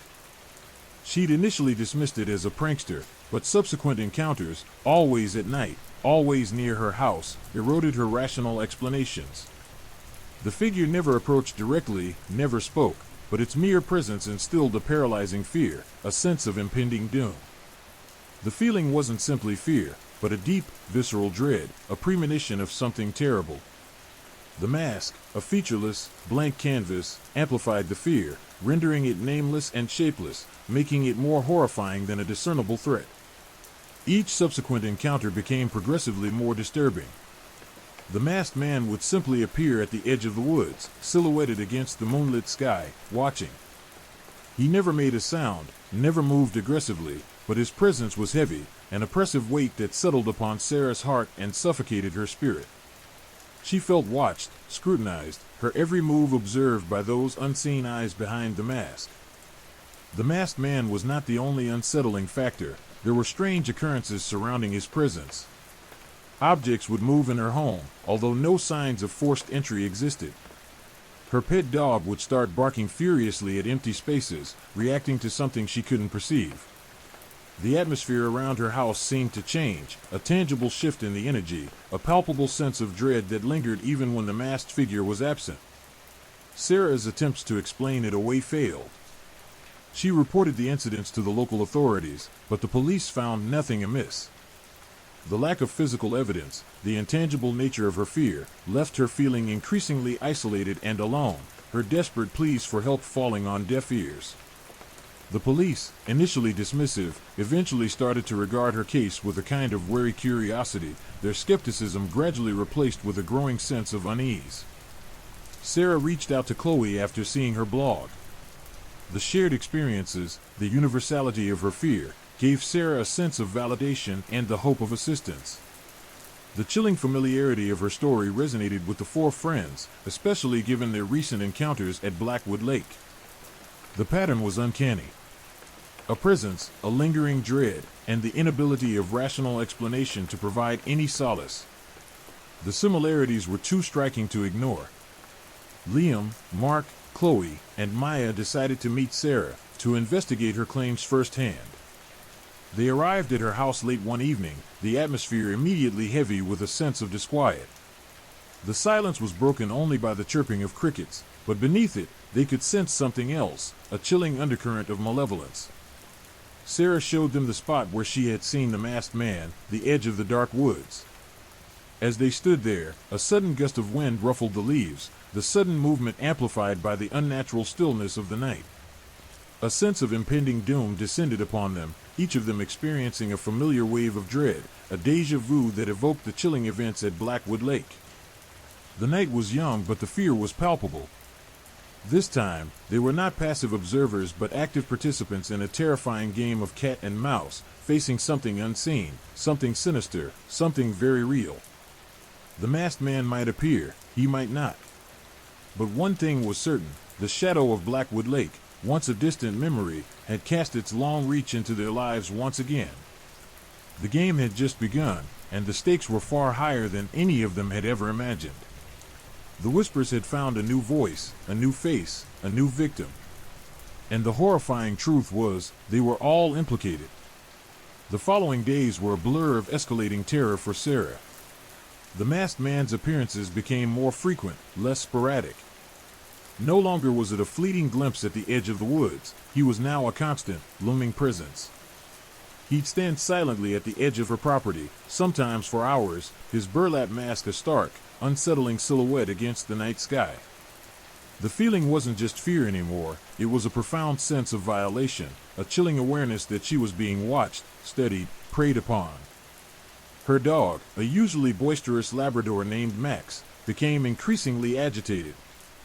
He'd whimper and cower, his fur bristling, staring at empty spaces with a primal fear that was both heartbreaking and terrifying to witness.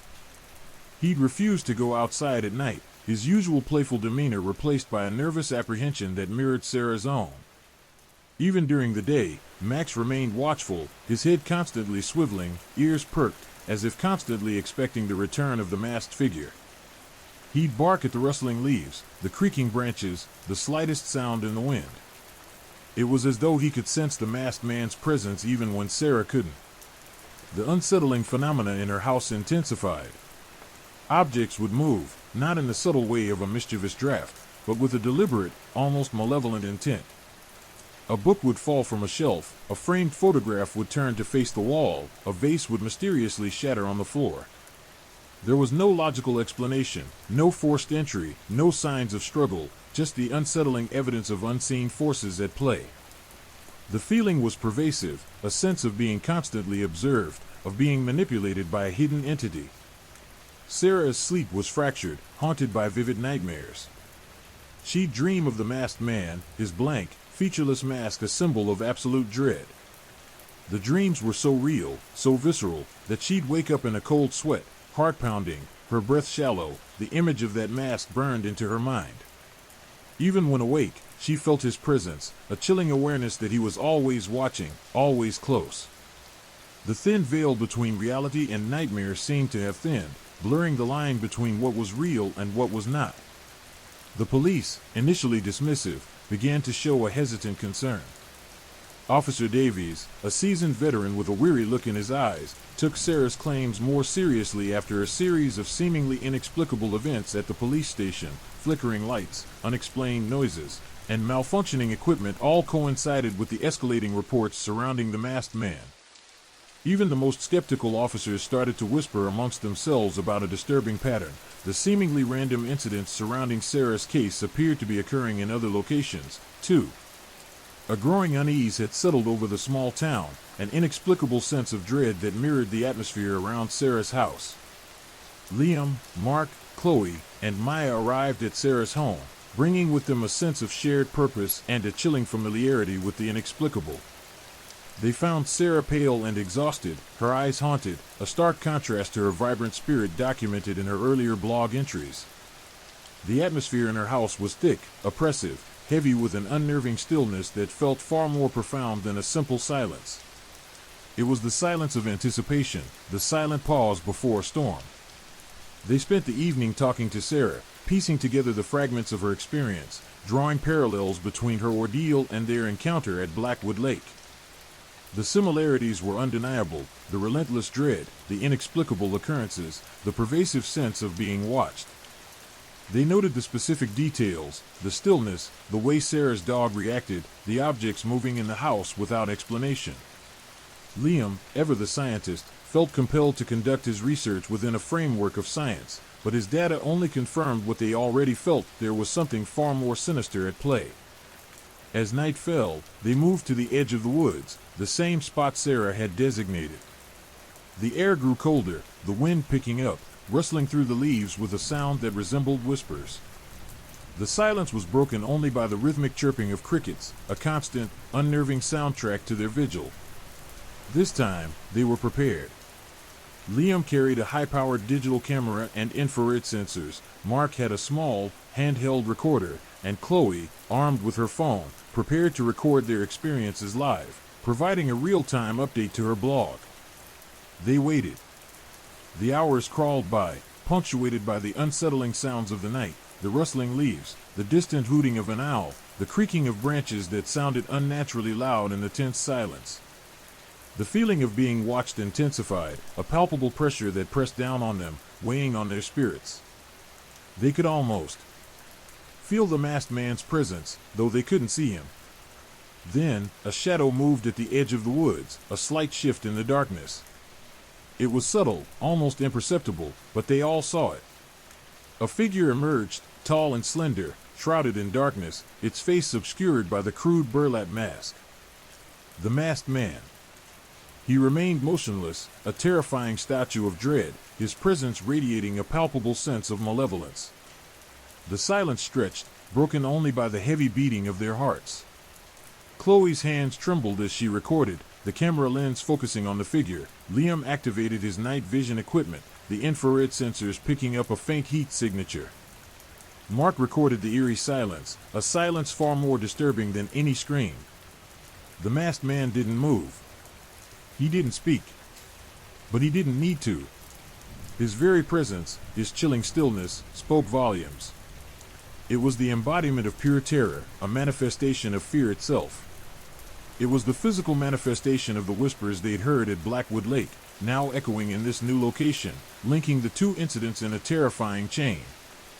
The confrontation was brief, yet its impact was profound. The masked man remained until dawn started to break. As the first light touched the horizon, he faded back into the darkness, disappearing as swiftly and mysteriously as he'd arrived. But the lingering feeling of dread remained, a chilling reminder that the unseen, the unimaginable, had returned. The game had escalated, the stakes were higher, and the whispers were growing louder. The masked man was not just a local incident, he was a harbinger, a symbol of something far more sinister and vast. And somehow, they were all caught in its web. The terrifying realization dawned on them, this was bigger than Blackwood Lake, this was something ancient, something powerful, something they were barely beginning to understand. The fight for survival had truly begun. The rising sun cast long shadows across the dew-kissed grass, painting the scene in hues of orange and purple. But the lingering chill in the air, the unsettling quiet that clung to the woods like a shroud, refused to dissipate. The masked man was gone, vanished into the ethereal mist that clung to the trees, leaving behind only an echoing silence and a profound sense of unease. Liam, Mark, Chloe, and Maya stood huddled together, the adrenaline of the previous night slowly giving way to a sobering realization. They were facing something far beyond their comprehension. Liam, ever the pragmatist, immediately began his investigation. He meticulously examined the area where the masked man had stood, searching for any trace, any clue that might shed light on his identity or motive. He found nothing, no footprints, no discarded objects, not even a single stray thread or leaf out of place. The ground was undisturbed, as if the masked man had simply materialized from the shadows and then dematerialized back into them. He ran a forensic sweep, meticulously documenting the area with high-resolution photos and video recordings, hoping that some subtle detail might offer a starting point, a thread to unravel the mystery. The infrared scans showed a brief, intense heat signature, a human body, no doubt, but offered no more detail than the naked eye had already observed. Chloe, still reeling from the intensity of the night, began to analyze the footage she had captured. The quality wasn't the best. The low light conditions had made it difficult to see much beyond the masked figure's silhouette, but she managed to capture several short video clips, zooming in on the details. She enhanced the images, carefully scrutinizing each frame, looking for any distinguishing feature, a particular gait, a unique posture, the hint of a weapon or unusual clothing. She found nothing conclusive, just the same indistinct form shrouded in darkness, a terrifying figure emerging from the shadows. The footage reinforced the impression of an unearthly presence, something that didn't quite fit into the realm of human understanding. Mark, meanwhile, played back the audio recording. The recording captured the chilling silence of the night, punctuated only by the sounds of nature. He enhanced the audio as well, attempting to filter out the ambient noise to see if there were any subtle sounds that had escaped their notice, a whispered word, a muffled footstep, or any indication of the masked man's presence other than his visual appearance. But the only sound was the pervasive silence, a silence heavy with unspoken dread, the ominous calm before a storm. It was a silence so profound it spoke volumes, far louder than any scream or shout. It was a silence that seemed to seep into your very soul. Their analysis yielded nothing concrete, no tangible evidence to help them understand the masked man's identity or motives. But they realized that they were dealing with something far more profound than a simple stalker or local prankster. The masked man's presence wasn't just a frightening encounter, it was an unsettling experience that extended beyond the physical realm, a connection to something ancient and deeply unsettling. It was clear that the mystery was linked to the events at Blackwood Lake. The whispers were not just metaphorical, they were a tangible, palpable entity, a dark presence making its presence known. The group decided to delve deeper into the lore surrounding Blackwood Lake. They revisited the local library, poring over old newspapers, local history books, and obscure folklore texts. They unearthed several disturbing accounts of unexplained disappearances and strange occurrences dating back centuries. One particular article caught their attention, a detailed account of a series of ritualistic murders that had plagued the area in the 18th century. The victims were all found bearing strange symbols on their bodies, symbols that bore a striking resemblance to the markings Liam had observed on the trees near Blackwood Lake, a chilling coincidence indeed. Their research uncovered tales of a mysterious cult that worshipped an ancient entity associated with darkness and shadows, an entity linked to the lake itself. The cult's practices involved dark rituals, human sacrifices, and a deeply unsettling connection to the spiritual world. These ancient tales seemed too bizarre, too far-fetched to be believable, yet the eerie similarities between the ancient stories and their present-day experiences were impossible to ignore. The details echoed in their own encounters, creating an unnerving resonance between the past and the present. The chilling realization dawned on them: the masked man was not just a lone individual, he was a manifestation of a larger entity, a malevolent force rooted deep within the history of Blackwood Lake. He wasn't simply a human, he was a conduit, a vessel for the ancient entity, a grim representative of the darker forces that seemed to be linked to the lake. They had stumbled upon something far greater than a local mystery. They were facing something ancient, something evil, something powerful that had existed for centuries. The investigation took them beyond the realm of simple detective work and into the esoteric, the paranormal, the supernatural. They consulted experts in folklore, ancient rituals, and the occult. They discovered that the symbols found on the victims of the 18th century murders were not mere markings, they were powerful sigils, imbued with dark energies designed to summon and bind the entity to our world. This discovery made the masked man's appearance all the more disturbing. He wasn't simply a manifestation of evil, he was a key element in an age-old struggle between light and darkness. The team's investigation took them on a perilous journey into the heart of darkness. They delved into ancient texts, consulted with experts in forgotten lore, and pieced together fragments of a terrifying truth. They discovered that the masked man was not merely a local enigma, he was a key figure in a much larger, more sinister plan, a plan that spanned centuries and threatened to unleash a primordial evil upon the world. The entity they were facing was not merely a legend or a superstition, it was a powerful, malevolent presence that had been awakened, and the masked man was its terrifying emissary. The weight of their discovery pressed down on them, heavier than the oppressive silence of the woods. They understood now the true nature of the whispers, the ancient evil that lurked at Blackwood Lake, and the chilling purpose of the masked man. They were not dealing with a mere human being, they were caught in a cosmic battle of epic proportions, a confrontation that transcended the bounds of reality and extended into realms far beyond human comprehension. The line between nightmare and reality blurred further, their own fears and anxieties becoming interwoven with the terrifying ancient power at play. The fight was far from over. The masked man's appearance was not a mere incident. It was a harbinger, a terrifying warning that the ancient evil was awakening. The game had escalated. The stakes were higher than ever before, and the whispers, once faint echoes in the darkness, now roared around them, a chilling symphony of dread. The terrifying truth loomed over them. They were not just investigating a mystery, they were locked in a battle for survival against a force far older and more powerful than anything they could have ever imagined. And in the heart of that fight, the masked man remained, a haunting symbol of the terrifying struggle to come. The true horror of their situation only began to reveal itself. They were embroiled in a battle for their lives, their sanity, and perhaps the very soul of their world. The masked man was just the beginning. The fight had only just begun. The air crackled with an unseen energy, a palpable tension that tightened the skin on their necks. Liam, ever the rational one, felt a prickling unease that defied logic. He gripped the worn leather-bound journal, its pages filled with the chilling accounts of Blackwood Lake's dark history, a tangible link to the unfolding horror. Mark, his face pale under the moonlight filtering through the trees, clutched the audio recorder, his knuckles white. Chloe, her eyes wide with a mixture of fear and determination, held her camera steady, its lens trained on the dense, shadowy woods. Maya, despite her initial fear, displayed an almost unnatural calm, her intuition guiding them through the deepening darkness. They had decided to return to the spot of their previous encounter, a reckless decision even Liam admitted to under his breath.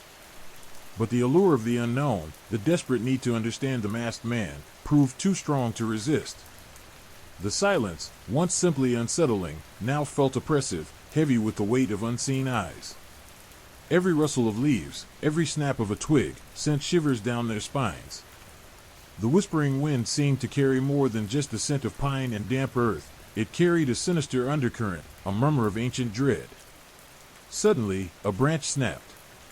Not the gentle crack of a twig underfoot, but a loud, violent snap, as if something large and heavy had broken it. They froze, every nerve ending on high alert. The shadows seemed to deepen, the darkness pressing in from all sides, swallowing the remaining light. A guttural growl echoed through the woods, low and menacing, sending a wave of primal fear through the group. Then, he appeared.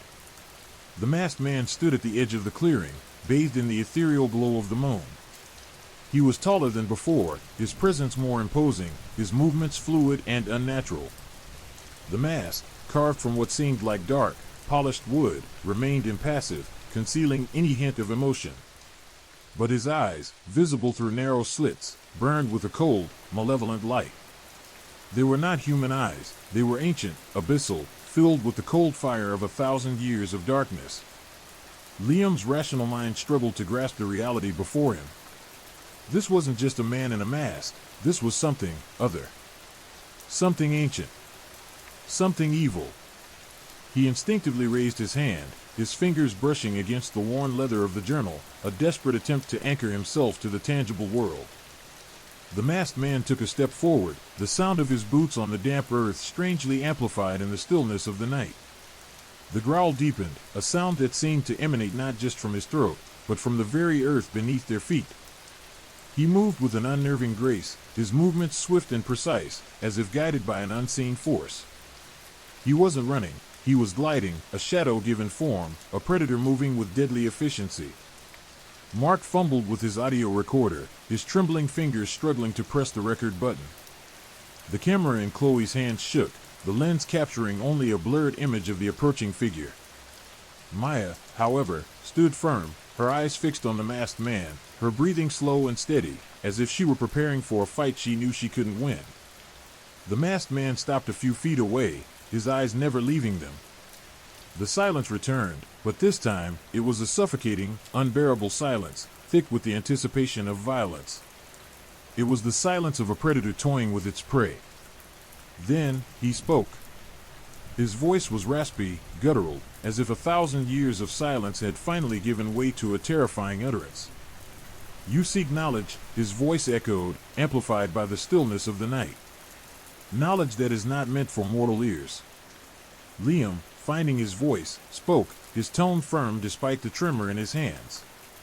"We want to understand what you are, why you're here." The masked man let out a dry laugh, a sound that scraped against their nerves like sandpaper. Understand? You cannot understand.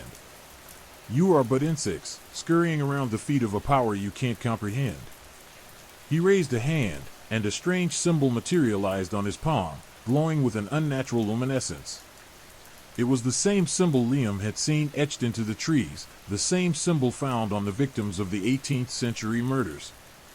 A symbol of ancient evil. A symbol of power beyond human understanding. Suddenly, the air grew cold, a chilling wave that seemed to emanate from the masked man.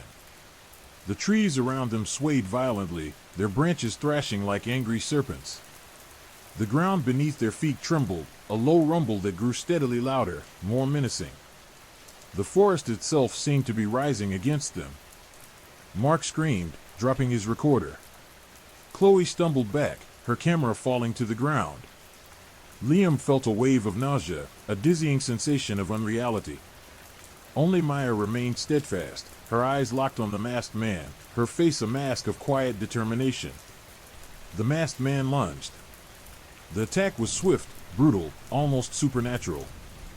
He moved faster than humanly possible, his movements blurring into a terrifying display of speed and power. Liam tried to dodge, but the masked man was too quick, too strong. He felt a searing pain, a sharp agony that sent a wave of dizziness through him. He stumbled back, his vision blurring, his body shaking. Chloe screamed again, a high-pitched cry of terror. Mark was frozen, paralyzed by fear. Maya, however, reacted instantly. With incredible speed and strength, she threw herself in front of Liam, shielding him from another attack. The masked man's blows fell upon her, but she didn't falter, absorbing the blows with an almost superhuman resilience. It was a valiant but hopeless defense. She was no match for the ancient, supernatural power of the masked man. The fight continued, a chaotic ballet of violence and terror. Liam, despite his injuries, found a burst of adrenaline, his fear giving way to a desperate surge of defiance. He scrambled for the journal, using it as a weapon, striking out at the masked man, desperate to defend himself and his friends. The journal, imbued with the chilling history of Blackwood Lake, seemed to possess an unexpected power, its blows causing the masked man to flinch, to hesitate for the briefest of moments. But the masked man was relentless, his attacks growing more ferocious, more devastating. He moved like a phantom, his presence a chilling wave of dark energy. The ground trembled, the trees creaked and groaned, as if the very forest itself was fighting alongside him. The confrontation reached a terrifying climax. The masked man, his movements a whirlwind of dark energy, was about to deliver a final, fatal blow, when something unexpected happened. A blinding light flashed, cutting through the darkness. The masked man recoiled, a look of surprise, of actual pain, flickering across his eyes despite the impassive mask. The light faded, revealing a figure standing behind Liam, Maya, now glowing with an ethereal light. The ancient symbols etched onto the trees, onto the bodies of the victims of the 18th century murders, now blazed on her skin, pulsing with an otherworldly energy. The air crackled, and the ground beneath their feet shuddered with the force of it. The ancient entity, it seemed, had found a new conduit, a new vessel. But this time, it was not an emissary of darkness, it was an unlikely warrior against the ancient evil that threatened to consume them all. The battle had shifted, the tides of the ancient war turning in an unexpected direction. The whispers intensified, but now, they carried a note of hope, as faint and fragile as it might be, amidst the continuing storm of ancient horror. The fight, however, was far from over. The masked man staggered back, a low growl escaping his lips, a sound that resonated with the ancient power he wielded.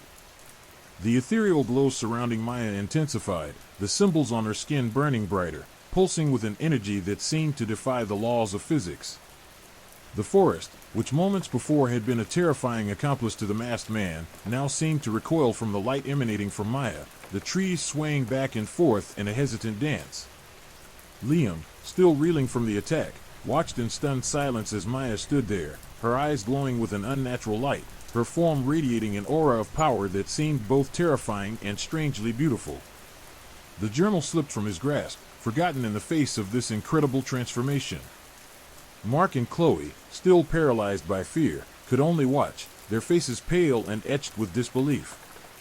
The world around them shimmered, the line between reality and nightmare blurring further.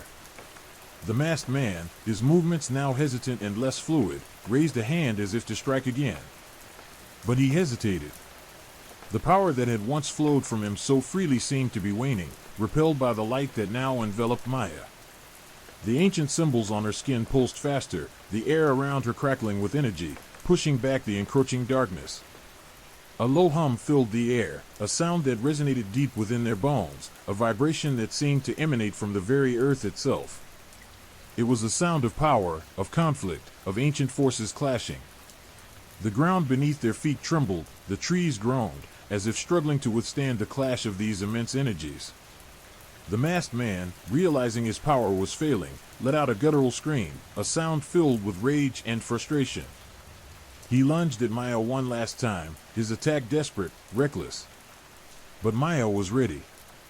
With a speed and grace that belied her human form, she sidestepped his attack, her movements fluid and precise, as if guided by an unseen force. She countered with a blow that seemed to strike not at his physical form, but at his very essence. The masked man recoiled, a sharp cry escaping him, a sound of pain that pierced the night. His form flickered, his shadowy outline wavering as if it were about to dissolve. The ethereal light surrounding Maya intensified, pushing back the darkness with increasing force. The masked man made one final, desperate attempt to escape. He turned and fled into the woods, his movements now clumsy and disjointed, his power clearly fading. The ancient symbols on Maya's skin began to dim, their glow slowly fading as the ancient power that flowed through her began to recede. As quickly as it began, the unnatural light vanished, leaving Maya exhausted but alive, the symbols on her skin now faint, barely visible. The forest fell silent, the unnatural tremors ceasing as abruptly as they began. The night returned to its normal, though still unsettling, tranquility. Liam, Mark, and Chloe rushed to Maya's side, their relief palpable. They were alive, but the experience left an indelible mark on their souls, a chilling reminder of the ancient evil they had encountered. The masked man had vanished, leaving behind only questions and unanswered mysteries. Who was he? What was his connection to the 18th century murders? And what was the source of Maya's sudden, unexpected power? These questions lingered in the air, a heavy blanket of uncertainty hanging over the surviving members of the expedition. The only physical evidence of the encounter was the worn leather journal, now slightly damaged, lying on the ground, a silent testament to the night's harrowing events. Its pages, filled with tales of Blackwood Lake's dark history, now felt even more menacing, its chilling stories imbued with a newfound depth of meaning. Days turned into weeks, and the investigation continued. The local authorities, informed by Liam, showed little interest in their extraordinary claims. They dismissed the events as a product of overactive imaginations, influenced by local legends and folklore. The mysterious symbol, however, remained a consistent point of interest, albeit only to Liam, Chloe, and Mark.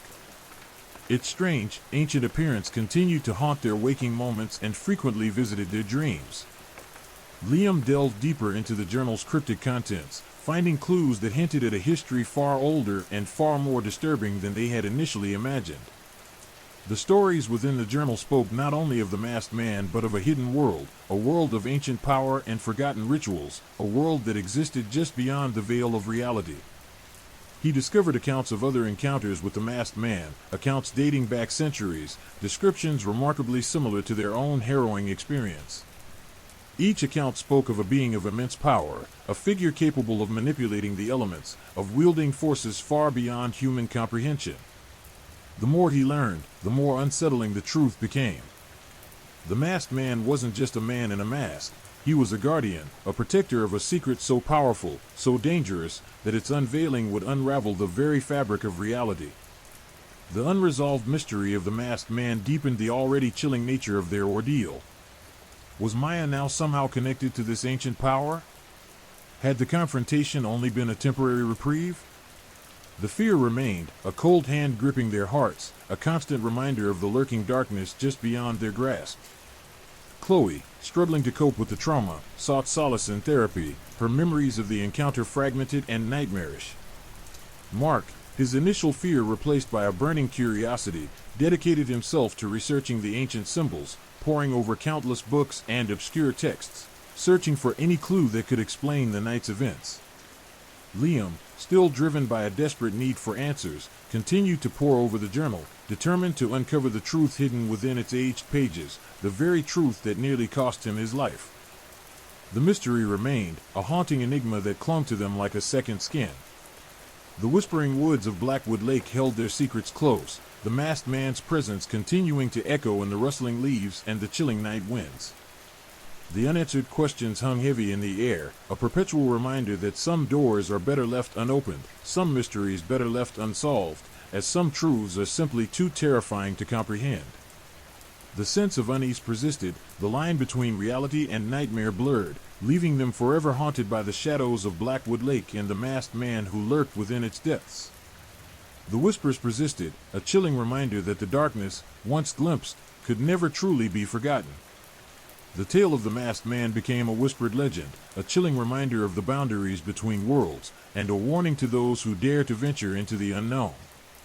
The mystery, ultimately, remained unsolved, hanging heavy in the air, a chilling testament to the unfathomable power of the ancient evil that resided in Blackwood Lake.